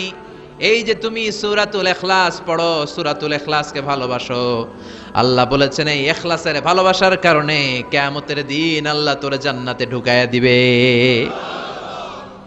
ইখলাসের ভালোবাসার কারণে আনতা মিন আহলিল জান্নাহ, তুমি জান্নাতে যাবা। হুব্বুকা ইয়াহা ইউদখিলুকাল জান্নাহ, এই সূরার ভালোবাসায় তোমার জান্নাতে ঢুকায়া দিবে। সুবহানাল্লাহ পড়েন। এজন্য সূরা বেশি বেশি পড়তে রাজি আছেন তো? বিশ্বনবী তাবুকের যুদ্ধে গেলেন। তাবুকের ময়দানে বিশাল যুদ্ধের ময়দান, বিশ্বনবী 30,000 সৈন্য নিয়ে গিয়েছেন, আর খ্রিস্টানদের সৈন্যদের সংখ্যা হচ্ছে প্রায় 40,000। কিন্তু বিশ্বনবী যুদ্ধে এসেছেন শুনে খ্রিস্টান বাদশা দৌড়, সৈন্যবাহিনী নিয়ে সব পালায় গেছে। যুদ্ধ ছাড়াই বিশ্বনবীর বিজয় দিছে কে? বিশ্বনবী তো মহা খুশি, আল্লাহর শুকরিয়া আদায় করলেন। যুদ্ধের ময়দানে বিশ্বনবী দাঁড়িয়ে আছেন, হঠাৎ দেখলেন সাইয়েদনা জিব্রাইল আকাশ থেকে জমিনে নেমে আসছে। জিব্রাইলকে আল্লাহ তাআলা 600 পাখা দিয়েছিলেন। সহি মুসলিমের বর্ণনা, রাআ রাসূলুল্লাহি জিবরিলা ওয়া লাহু 600 জানাহ। 600 পাখা। কয়শো? 600 পাখা মেলে সাইয়েদনা জিব্রাইল নেমে আসছেন। ওনার পাখার কারণে সূর্যের আলো পৃথিবীর মধ্যে পড়তে বাধা সৃষ্টি হচ্ছে। অন্ধকার দেখে বিশ্বনবী তাকিয়ে দেখে জিব্রাইল একা না, জিব্রাইলের সাথে হাজার হাজার ফেরেশতার বহর। বিশ্বনবী বললেন, কত ফেরেশতা এসেছে? কয় 1,40,000। সাইয়েদনা জিব্রাইল বললেন, ও নবী, আপনি যুদ্ধের ময়দানে আল্লাহর শুকরিয়া করেন, আর ওই মদিনাতে আপনার কলিজার টুকরা সাহাবী মুআবিয়া ইবনে মুআবিয়া আল মুজানি একটু আগে শেষ নিঃশ্বাস ত্যাগ করেছে গো নবী। বিশ্বনবী পড়লেন, ইন্না লিল্লাহি ওয়া ইন্না ইলাইহি রাজিউন। সাইয়েদনা জিব্রাইল বলেন, নবী, এইমাত্র মুআবিয়া ইবনে মুআবিয়া আল মুজানি দুনিয়া থেকে বিদায় নিয়েছে, আপনি কি তার রুহের মাগফিরাতের জন্য গায়েবানা জানাজা পড়বেন না? বিশ্বনবী বললেন, অবশ্যই পড়ব। সাহাবাদের মধ্যে ঘোষণা দিয়ে দিলেন, সবাই ওযু করে আসো, যুদ্ধের ময়দানে আল্লাহ আমাদেরকে বিজয় দিয়েছে, আর খবর পেলাম মদিনাতে আমার সাহাবা মুআবিয়া ইন্তেকাল করেছে, মুআবিয়ার রুহের মাগফিরাতের জন্য আমরা গায়েবানা জানাজা পড়ব। পড়েন সুবহানাল্লাহ। গায়েবানা জানাজা কি বুঝেন? লাশ থাকে না সামনে, লাশ নাই, 4 তাকবীরে এটা আপনি পড়তে পারেন, এটা আপনি পড়তে পারবেন। লাশ নাই, কিন্তু তার জন্য দোয়ার জন্য পড়তে পারবেন। জানাজা মানেই দোয়া, দোয়া লিল মাইয়িত। 4টা তাকবীর আপনি অনেক দোয়া করছেন এই মরা লাশের জন্য, এটা তো অর্থ তো বোঝে না, এই জন্য জানাজার পরে আবার হাত তুলে দোয়া করা লাগে আমাদের, কারণ কি দোয়া করছে এটা বুঝি নাই, বুঝলে কিন্তু আর লাগতো না, ঠিক কিনা? বিশ্বনবী সাহাবাদের নিয়ে দাঁড়ালেন, লম্বা লম্বা কাতার হলো। সাহাবীদের কাতারের শেষে সাইয়েদনা জিব্রাইল 1,40,000 ফেরেশতাদেরকে নিয়ে জানাজায় শরীক হলেন। বিশ্বনবী 4 তাকবীর দিয়ে জানাজা পড়লেন, আল্লাহু আকবার, আল্লাহু আকবার, আল্লাহু আকবার, আল্লাহু আকবার। 4টা তাকবীরের মধ্য দিয়ে জানাজা শেষ করলেন। বিশ্বনবী তাকিয়ে দেখে সাহাবাদের পেছনে 1,40,000 ফেরেশতা দাঁড়িয়ে জানাজায় শরীক হয়েছে। বিশ্বনবী বললেন, জিব্রাইল, কোনদিন তো এত ফেরেশতা নিয়ে কারো জানাজায় শরীক হতে দেখি নাই। ঘটনা কি? কি এমন আমল ছিল আমার মুয়াবিয়ার, যে আমলের কারণে মুয়াবিয়ার নামটা আল্লাহর আরশে চলে গিয়েছে? 1,40,000 ফেরেশতার বহর নিয়ে তুমি জানাজায় শরীক হয়েছ। কি এমন গোপন আমল ছিল আমার মুয়াবিয়ার, আমারে বলো। সাইয়েদনা জিব্রাইল বললেন, নবী, আপনার মুয়াবিয়া বিশেষ একটা আমল করত। বিশ্বনবী বললেন, কি সেটা? সাইয়েদনা জিব্রাইল বলে, আপনার এই সাহাবী কাইমান আও কাঈদান, জালিসান আও মাশিয়ান, উঠতে বসতে চলতে ফিরতে সব সময় আপনার এই সাহাবী পড়তে থাকতো, কুল হুয়াল্লাহু আহাদ, আল্লাহুস সামাদ, লাম ইয়ালিদ ওয়া লাম ইউলাদ ওয়া লাম ইয়াকুল লাহু কুফুয়ান আহাদ। পড়েন সুবহানাল্লাহ। উঠতে বসতে চলতে ফিরতে সব সময় এই সাহাবীর একটা অভ্যাস ছিল, উনি কুল হুয়াল্লাহু আহাদের উপর আমল করত। বেশি বেশি সূরাতুল ইখলাস পড়তো। পড়তে রাজি আছেন? আজ থেকে বেশি বেশি সূরাতুল ইখলাসের উপর আমল বাড়ানোর দরকার আছে না নাই? বিশ্বনবী প্রতিদিন সকালবেলা, সন্ধ্যাবেলা, ওয়া ইনদামা ইয়াযহাব ইলা ফিরাশি, আর রাতে যখন বেডে ঘুমাতে যেতেন, হাত দুইটা এরকম করতেন, করে তিনি সূরাতুল ইখলাস পড়তেন, সূরাতুল ফালাক পড়তেন, সূরাতুন নাস পড়তেন। এই তিনটা সূরা পড়তেন। এই তিনটা সূরাকে একসাথে বলে তিন কুল। কি বলে? কুল আস-সালাসা। কারণ এই তিনটা সূরার শুরুতে কুল আছে না নাই? তিন কুল পড়ে বিশ্বনবী হাতের মধ্যে ফু দিতেন। ফু দিয়ে মাথা থেকে শুরু করে মুছতে মুছতে মুছতে মুছতে পা পর্যন্ত মুছতেন, হাত মুছতেন, সারা দেহের যতটুকু সম্ভব বিশ্বনবী সারা দেহের মধ্যে এই তিন কুল পড়া হাত দুইটা দিয়ে সারা দেহের মধ্যে বিশ্বনবী হাত বুলিয়ে দিতেন, মেসেজ করে দিতেন, কোন সুবহানাল্লাহ। সকালে, সন্ধ্যায়, আর রাতের বেলা বিছানায় গেলে। এটা protection from all the bad আইস। যত হিংসুক চক্ষু আছে, যত ভূত পেতনি আর শয়তানের অনিষ্ট আছে, সব থেকে আপনাকে রক্ষা করবে কে? এজন্য প্রতিদিন এগুলো পড়বেন। কি কি পড়বেন? এরকম হাত দুইটা মিলায়া সূরা ইখলাস, সূরা ফালাক, সূরা নাস, তিনটার বলে একসাথে তিন কুল। কি বলে? আজকে থেকে এটার আমল করা যাবে। মা আয়েশা যখন অসুস্থ হতেন, বিশ্বনবীর কাছে যে বললেই বিশ্বনবী বলতেন, আয়েশা, হাত দুইটার একসাথে করো, সূরা ফালাক পড়ো, ইখলাস পড়ো, নাস পড়ো, ফু দাও, আর সারা দেহে মেসেজ করো। সুবহানাল্লাহ পড়েন। বিশ্বনবী একবার সেজদায় আছেন। কিসে আছেন? চিল্লা এখন। সেজদা অবস্থায় লাদাগাতহু আকরাব, একটা বিচ্ছু পোকা এসে বিশ্বনবীর হাতের মধ্যে কামড় দিয়েছে। বিচ্ছু কামড় দিলে খুব আরাম লাগে না? হ্যাঁ, বিষাক্ত, পয়জনাস, ভ্যানোমাস। বিশ্বনবী ব্যথা পাচ্ছেন, প্রচন্ড ব্যথায় বিশ্বনবী অস্থির। বিশ্বনবী বললেন, লাআনাতুল্লাহি আলাল আকরাব, এই বিচ্ছুর উপর আল্লাহর লানত। এটা মুসল্লিও চিনে না, নবীও চিনে না, কোন জায়গায় কামড় দিতে হবে এটাও জানে না, কিন্তু কামড় দিয়েছে, ব্যথায় কাতরাচ্ছে। বিশ্বনবী বললেন, লবণের পানি গরম দাও, আঙ্গুলের উপরে ঢালো। লবণের পানি গরম দিয়ে আঙ্গুলের উপরে ঢালতে শুরু করে দিল। বিশ্বনবী পড়তে আরম্ভ করলো, কুল হুয়াল্লাহু আহাদ, আল্লাহুস সামাদ, লাম ইয়ালিদ ওয়া লাম ইউলাদ ওয়া লাম ইয়াকুল লাহু কুফুয়ান আহাদ। পড়েন সুবহানাল্লাহ। এজন্য ব্যথা পেলে, সাপে কামড়ালে, বিচ্ছু কামড়ালে, বল্লা কামড়ালে, মধুপোকা কামড়ালে কি করবেন? সূরা ইখলাস, সূরা ফালাক, সূরা নাস। আবার বলেন, সূরা ইখলাস, সূরা ফালাক, সূরা পড়ে ফু দিবেন। আর রাত্রেবেলা, সকালবেলা ঘুমোতে যাওয়ার আগে হাতের মধ্যে ফুর দিয়ে সারা দেহে মেসেজ। মনে থাকবে না? মাহফিল শেষ, ওয়াজও শেষ, মনে থাকবে তো? আল্লাহ বললেন, কুল হুয়াল্লাহু আহাদ। নবী আপনি বলেন, আল্লাহ একজন, এক এবং অদ্বিতীয়। আমাদের আল্লাহ কয়জন? একজন হওয়াতে আমাদের জন্য লাভ না লস? কেমনে লাভ? তিনজন চারজন হইলে কইতাম আমগো আল্লাহ ৬০ জন। হ্যাঁ, তিনজন হইলে তিন রকম বলতো, একজনের খুশি করে পারি না। তিনজন হইলে ঝামেলা আছে না নাই? আল্লাহ যদি দুইজন হতো কি হতো? একজন বলতো, এতদিন তুমি তোমার মন মতো মহাবিশ্বের সব কিছু পরিচালনা করেছো, আজকে থেকে আমি আমার মন মতো করব। ঝামেলা আছে না নাই? এতদিন দুনিয়ার মানুষগুলো পায়ে পায়ে ভর দিয়ে হাঁটতো, হাত দিয়ে খেত। এখন থেকে যতগুলা মানুষ আসবে সব হাতে চলবে আর পা দিয়ে খাবে। আছে না নাই? এতদিন যাবত মেয়েরা গর্ভধারণ করতো তোমার নিয়মে, ছেলেরা কামাই করতো, এখন থেকে পুরুষরা গর্ভধারণ করবে, মেয়েরা কামাই করবে। আছে না নাই? এতদিন তুমি পূর্ব দিক থেকে সূর্য উঠিয়েছো, পশ্চিম দিকে অস্ত দিয়েছো, কালকে থেকে আমার নিয়মে পশ্চিম দিক থেকে সূর্য উঠাবো আমি, পূর্ব দিকে অস্ত যাবে। কিলাকিলি আছে না নাই? দুইজনের মধ্যে যদি সংলাপ সমঝোতা না হইতো মারামারি আছে না? এজন্য আল্লাহ বলেন লাউ কানা ফীহিমা আলিহাতুন ইল্লাল্লাহু লাফাসাদাতা। মহাবিশ্বে আল্লাহ একজন না হয়ে যদি একাধিক হতো, মহাবিশ্বটা মুহূর্তের মধ্যে ধ্বংস হয়ে যেত। ঠিক কি না? এজন্য আল্লাহ একজন হওয়াতে আমাদের লাভ হয়েছে। তিনজন হইলে তিন রকম কথা কইতো। ঠিক কি না? একজন বলতো আমারে বেশি ডাকস না কেন, ওরে ডাকস কেন? আল্লাহ তিনজন, খোদা কয়জন?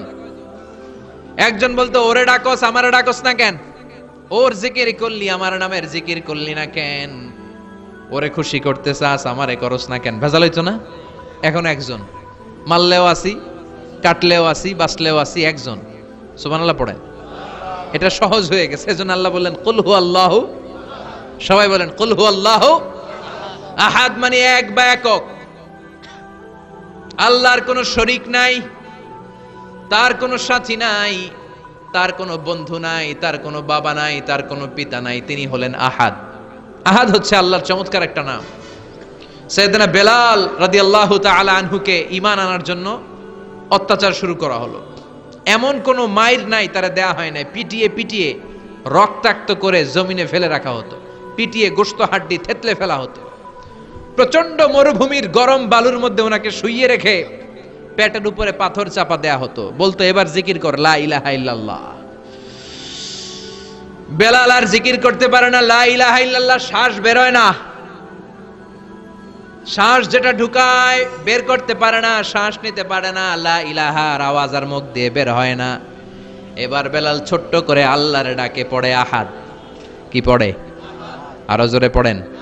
এজন্য আল্লাহ বললেন কুল হুয়াল্লাহু আহাদ।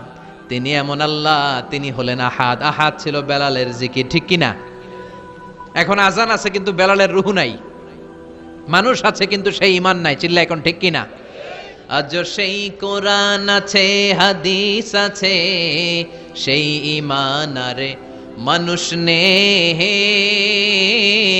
সেই আলী হায়দারে উসমান নেই। আজানের ধ্বনি আছে আগেরই মতোই, আজানের ধ্বনি আছে আগেরই মতোই, বেলালের সেই রূহ নেই, বেলালের সেই রূহ নেই। আজ সেই কোরআন আছে, হাদিস আছে, সেই ঈমান আর মানুষ নে, সেই আলী হায়দারে উসমান নেই। ফলসফা আছে আগেরই মতোই, ফলসফা আছে আগেরই মতোই, গজলের সেই তালকিন নেই, গজলের সেই তালকিন নেই।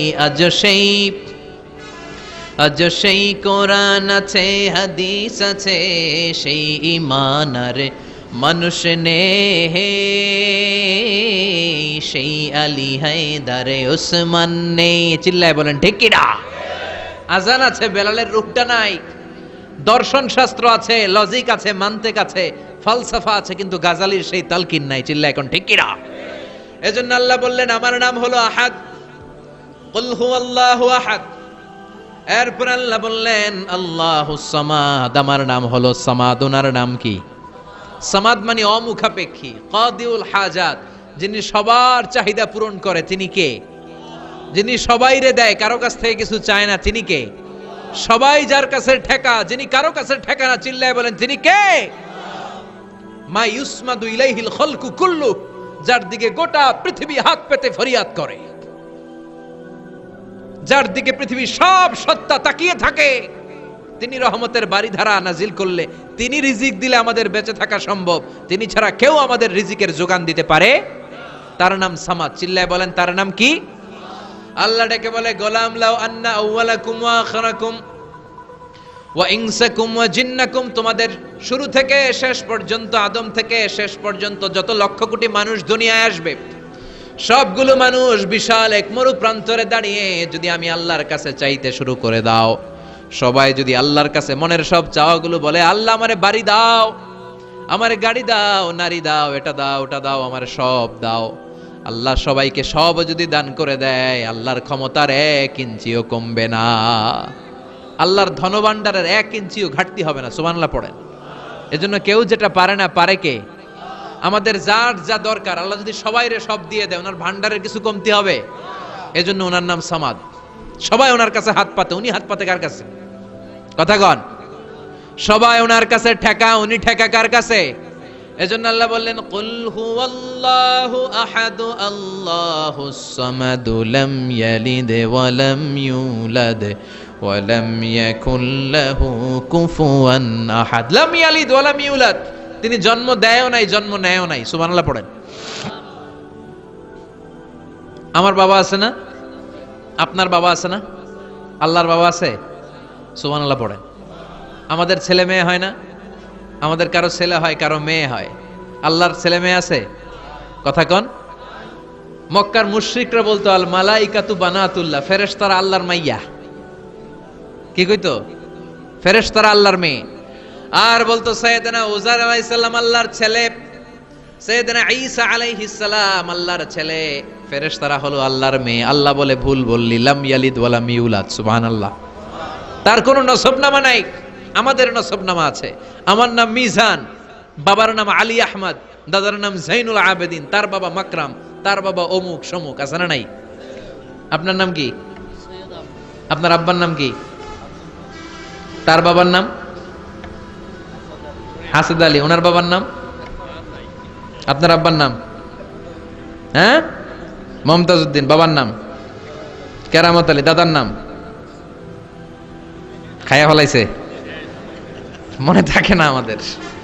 বিশ্বনবীর বাবার নাম আব্দুল্লাহ, তার বাবার নাম আব্দুল মুত্তালিব, ওনার বাবার নাম হাশিম, ওনার বাবার নাম কিলাব, মুররা, গালেব, ফেহের, এভাবে যেতে যেতে আদনান, যেতে যেতে ইসমাইল, যেতে যেতে ইব্রাহিম আলাইহিস সালাম, যেতে যেতে শীস, যেতে যেতে আদম আলাইহিস সালাম।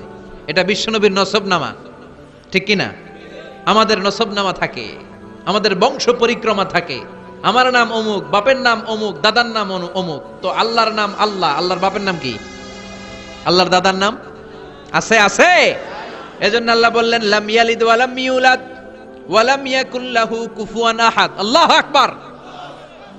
ওয়া লাম ইয়াকুল লাহু কুফুয়ান আহাদ, মহাবিশ্বে তার মতো কেউ নাই, তিনি তার মতো। লাইসা কামিসলিহি শাই, কেউ তার মতো নয়, তিনি তার মতো। সুবহানাল্লাহ। তার মতো ক্ষমতায়, তার মতো শক্তিতে, কুদরতে মহাবিশ্বে দ্বিতীয় কোন সত্তা আছে? সৌন্দর্যে আল্লাহর চেয়ে সুন্দর কেউ আছে? কথা কন। দুনিয়া সুন্দর, মানুষ সুন্দর, আসমান সুন্দর, জমিন সুন্দর, সুন্দরে সুন্দরে পাল্লা, জানি না কত সুন্দর তুমি আল্লাহ, জানি না কত সুন্দর তুমি আল্লাহ। পড়েন। দুনিয়া সুন্দর, মানুষ সুন্দর, আসমান সুন্দর, জমিন সুন্দর, সুন্দরে সুন্দরে পাল্লা, জানি না কত সুন্দর তুমি আল্লাহ, জানি না কত সুন্দর তুমি আল্লাহ। সুবহানাল্লাহ পড়েন। ইন্নাল্লাহ জামিল ইউহিব্বুল জামাল, আল্লাহ নিজে সুন্দর, আল্লাহ সৌন্দর্যকে পছন্দ করেন। মহাবিশ্বে তার সমকক্ষ কেউ নাই, তার মতো সুন্দর কেউ নাই, ঠিক কিনা? জান্নাতে যারা ঢুকবে in the day of judgement, কিয়ামতের দিন জান্নাতীরা আল্লাহকে দেখতে পাবে। ইন্নাকুম সাতারাউনা রাব্বাকুম আয়ানান কামা তারাউনা হাযাল কমার। বিষ্ণুই বলেন, এই যে জলজলে চন্দ্রটা তোমরা যেমনি দেখতে পাও, কিয়ামতের কঠিন ময়দানে বিচার শেষে যারা জান্নাতে যাওয়ার সুযোগ পাবা, তারা চাঁদটা যেমনি দেখো দু চোখ দিয়ে আল্লাহর সেদিন তেমনি দেখতে পাবা। জান্নাতীদেরকে নাজ নেয়ামত সব দেওয়ার পরে আল্লাহ বলবেন, ও জান্নাতীরা, কোরআনে হাদিসে নবীর কাছে আলেমদের মুখে যত নাজ নেয়ামতের কথা শুনেছো সব পাইছো না? সবাই বলবে, আল্লাহ পেয়েছি, অনেক মজমাস্তি করেছি, জান্নাতকে মজা লেলো, জান্নাত তোমারই হ্যায়, সব পাইছি আল্লাহ সব। এক জান্নাতি হাত তুলে বলবে আল্লাহ একটা পাই নাই। কি পাস নাই? কয় আমনেরাই তো পাই নাই। সুবহানাল্লাহ কইবেন না? আল্লাহ আপনারে পাই নাই। তখন আল্লাহ তাআলা নিজের গোপন সৌন্দর্যকে সেদিন জান্নাতীদের কাছে প্রকাশ করে দিবে। বিশাল এক কনফারেন্স রুমে জান্নাতের ভেতরে লক্ষ লক্ষ নবীদেরকে নিয়ে বসবেন। সবার সামনে থাকবে বিশ্বনবীর সিংহাসন। সুবহানাল্লাহ পড়েন। তারপরে অন্যান্য নবীরা, আল্লাহর ওলিরা, শাহিদরা, সালেহিনরা, মুমিন বান্দারা, আপনারা সবাই থাকবেন ওই দিন ইনশাআল্লাহ। কোন আল্লাহ তার নিজের সৌন্দর্য প্রকাশ করবেন জান্নাতীদের সামনে। লক্ষ লক্ষ কোটি কোটি জান্নাতীরা বসে থাকবে, আল্লাহ দেখাবেন ওনার সৌন্দর্য। 70,000 নূরের পর্দার কথা আমরা বলি, বর্ণনাটা দাঈফ, আসলে যে কত পর্দা আল্লাহই ভালো জানে। আমরা বলে থাকি 70,000। এই পর্দার অন্তরাল থেকে আল্লাহ তাআলা নূরের ঝলকানি একটু জান্নাতীদের দেখিয়ে দিবেন। উজুহু ইয়াউমা ইযিন নাযিরা ইলা রাব্বিহা নাযিরা। জান্নাতীরা পাগল হয়ে থাকবে আল্লাহর দেখার জন্য। আল্লাহ 1 সেকেন্ডের ক্ষুদ্র ভাগ, 1 মাইক্রো সেকেন্ড, 1 মাইক্রো সেকেন্ডের 1000 ভাগ করলে 1 ন্যানো সেকেন্ড, 1 ন্যানো সেকেন্ডের জন্য আল্লাহ নূরের ঝলকটা জান্নাতীদের দেখিয়ে দিবেন। 1 সেকেন্ডেরও কম সময় দেখাবেন, দেখিয়েই নাই, কিন্তু 1 সেকেন্ডের জন্য কি যে এক ঝলক দেখলো জান্নাতীরা এরকম তাকায় থাকবে। এক তাকানোতে লক্ষ বছর কোটি বছর চলে যাবে, সামনে কিন্তু আল্লাহর নূর নাই। ওই যে 1 সেকেন্ড দেখাইছিল, পাগলের মতো তাকিয়েই থাকবে, লক্ষ কোটি বছর গুজরিয়ে যাবে। সুবহানাল্লাহ পড়েন। এজন্য সে আল্লাহ বললেন, কুল হুয়াল্লাহু আহাদু আল্লাহুস সামাদু লাম ইয়ালিদ ওয়া লাম ইউলাদ ওয়া লাম ইয়াকুল লাহু কুফুয়ান আহাদ। কুল হুয়াল্লাহু আহাদ। ও নবী আপনি বলেন আমি এক, আমি অদ্বিতীয়, আমার শরীক নাই। আল্লাহ নামটা এত মজার নাম, দেখেন হাজার হাজার বছর ধরে এই মহাবিশ্বে যত আল্লাহর প্রিয় বান্দারা একটা নামের জিকির করে, নামটা কি? কি নাম? আল্লাহরে প্রাণ থেকে, হৃদয় থেকে একটা ডাক দেন, চিল্লায় পড়েন আল্লাহ। হৃদয় থেকে আল্লাহরে ডাকেন, পড়েন ইয়া আল্লাহ। হাজার বছর ডাকলেও পুরান লাগবে না, পুরাতন মনে হয় না। প্রতিদিনই নিত্য নৈমিত্তিক নামটারে নতুন মনে হয়, ঠিক কি না? এজন্য আল্লাহ বললেন, হুয়াল আউয়ালু ওয়াল আখিরু ওয়াজ যাহিরু ওয়াল বাতিন ওয়া হুয়া বিকুল্লি শাইইন আলিম। প্রথমেও আমি, শেষেও আমি, গোপনেও আমি, প্রকাশ্যেও আমি, ঠিক কি না? প্রথমে আল্লাহ আল্লাহ, শেষেও আল্লাহ আল্লাহ, আকাশে আল্লাহ আল্লাহ, জমিনে আল্লাহ আল্লাহ। পড়েন, প্রথমে আল্লাহ আল্লাহ, শেষেও আল্লাহ আল্লাহ, আকাশে আল্লাহ আল্লাহ, জমিনে আল্লাহ আল্লাহ। নিখিল জাহান গায় গুণগান তারে নামে গায়, আমরাও গাহি তাআলা হামদে বারি তাআলা, হামদে বারি তাআলা, হামদে বারি তাআলা। সুবহানাল্লাহ পড়েন। তিনি প্রথম, তিনি শেষ, তিনি প্রকাশ্য, তিনি গোপন। এজন্য চাইতে হবে কার কাছে? ওনার নামটা কত সুন্দর দেখেন, আলিফ লাম লাম হা, আল্লাহ। এটার কোনো স্ত্রী বচন হয় না, এটার দ্বিবচন হয় না, এটার বহু বচন হয় না। ভগবানের ভগবতী আছে না নাই? ঈশ্বরের ঈশ্বরী, গডের গডেস। কিন্তু আল্লাহর নামের কোনো পরিবর্তন হয়? কি মজার নাম! বিপদে পড়লেই আমরা জপি। বিপদ যত বেশি হয় আল্লাহর নামের জিকির তত বেশি। আবার বিপদ যখন চলে যায় আল্লাহর নামের জিকিরও বন্ধ হয়ে যায়। এরকম ডাকাত আছে না নাই? فَإِذَا رَكِبُوا فِي الْفُلْكِ دَعَوُا اللَّهَ مُخْلِصِينَ لَهُ الدِّينَ فَلَمَّا نَجَّاهُمْ إِلَى الْبَرِّ إِذَا هُمْ يُشْرِكُونَ। আল্লাহ বলেন, আমার কিছু কুলাঙ্গার বান্দা আছে যেগুলো বিপদে পড়লে আমার নামের জিকির করে, বিপদ চলে যায় আমি আল্লাহরে গালি মারে। এরকম ডাকাইত আছে না নাই? ভূমিকম্প, আল্লাহ বাঁচাও, ভূমিকম্প নাই, ধুম্মা চলে ধুম, আছে না নাই? তুফানের মধ্যে পড়লে বলে আল্লাহ আমারে বাঁচাও। বজ্রপাতের মাঝখানে পড়লে আল্লাহর ডাকে, আল্লাহ তুমি আমারে বাঁচাও। বজ্রপাত নাই, আল্লাহও নাই। এরকম ডাকাইত আছে না নাই? এটা হচ্ছে মুনাফিকদের কারবার। মুমিনরা সবসময় জিকির করে একজনের, তিনি কে? এজন্য সূরাতুল ইখলাসের প্রথম আয়াত থেকে শিক্ষা হচ্ছে কুল হুয়াল্লাহু আহাদ। হে নবী আপনি বলেন আল্লাহ একজন, আমরা একজনের কাছে চাবো। আমরা একজনের কাছে মনের জ্বালা যন্ত্রণা আকুতি চাহিদা সব পেশ করব। আমাদের মনের যা চায় সব দিলেও তার ঘাটতি হবে না। চিল্লা এখন ঠিক কিনা? এরপর আয়াতে আল্লাহ বললেন আল্লাহুস সামাদ, তিনি অমুখাপেক্ষী। গোটা বিশ্বের সবাই আল্লাহর কাছে ফরিয়াদ করে, আল্লাহ কারো কাছে ফরিয়াদ করে না, ঠিক কিনা? এরপরে আল্লাহ বললেন লাম ইয়ালিদ ওয়া লাম ইউলাদ, তিনি কাউরে জন্ম দেন নাই, জন্ম নেন নাই। সুবহানাল্লাহ পড়েন। ওয়া লাম ইয়াকুল লাহু কুফুয়ান আহাদ, তার মতো কেউ নাই। এটা আল্লাহর অস্তিত্বের ব্যাপারে একটা গুরুত্বপূর্ণ আকীদা। খেয়াল রাখবেন, আল্লাহর মতো কেউ হয় না, তিনি তার মতো। তিনি, অনেকে প্রশ্ন করে, কারণ হাদিসে পাওয়া যায় আল্লাহর হাত আছে, ইয়াদুল্লাহি ফাওকা আইদিহিম, ইয়াদুল্লাহি ফাওকাল জামাআ, একসাথে যারা থাকে তাদের উপর আল্লাহর হাত থাকে। তার মানে আমার মতো হাত না, আল্লাহর রহমত থাকে, ঠিক কিনা? আল্লাহ আরশের উপর থাকেন, কেমনে থাকেন এটা আমরা জানি না। এজন্য ইমাম মালিক বলতেন আল ইস্তিওয়া মা'লুম, আল্লাহ যে আরশের উপর আছে এটা আমরা জানি, ওয়াল কাইফিয়াতু মাজহুল, কিন্তু কেমন ভাবে আছেন এটা আমাদের অজানা। ওয়াস সুআলু আনহু বিদআহ, এই সম্পর্কে প্রশ্ন করা হচ্ছে বিদআত। এজন্য তাফাক্কুর ফি খালকিল্লাহ ওয়ালা তাফাক্কুর ফিল্লাহ, আল্লাহর সৃষ্টি নিয়ে গবেষণা করো, আল্লাহর নিয়ে গবেষণা করো না। আল্লাহর নিয়ে গবেষণা করতে গেলে তোমার মাথার তারগুলো ছিঁড়ে ফেলবে কে? ছিঁড়ে যাবে। তিনি হচ্ছেন আনলিমিটেড, অসীম। অসীমকে নিয়ে যদি সসীম গবেষণা করে ঝামেলা আছে না নাই? এজন্য আল্লাহর নিয়ে গবেষণা না করে আল্লাহর তৈরি করা পাহাড়ের দিকে তাকান, মরুভূমির দিকে তাকান, গাছপালার দিকে তাকান, সাগরের দিকে তাকান, ঝর্ণার দিকে তাকান। ঝর্ণা ঝর্ণা ঝর্ণা রে, বলনা বলনা বলনা রে, কার বিরহে পাগল পাড়া তুই, কার মিলনে ফুল ফসলে ভরা রে তোর দুকুল ভুই, কার মিলনে ফুল ফসলে ভরা রে তোর দুকুল ভুই। ঝর্ণা ঝর্ণা ঝর্ণা রে, বলনা বলনা বলনা রে, কার বিরহে পাগল পাড়া তুই। সুবহানাল্লাহ পড়েন। এজন্য আল্লাহর অস্তিত্ব নিয়ে গবেষণা করা যাবে, গবেষণা চলবে আল্লাহর সৃষ্টি নিয়ে। কি নিয়ে?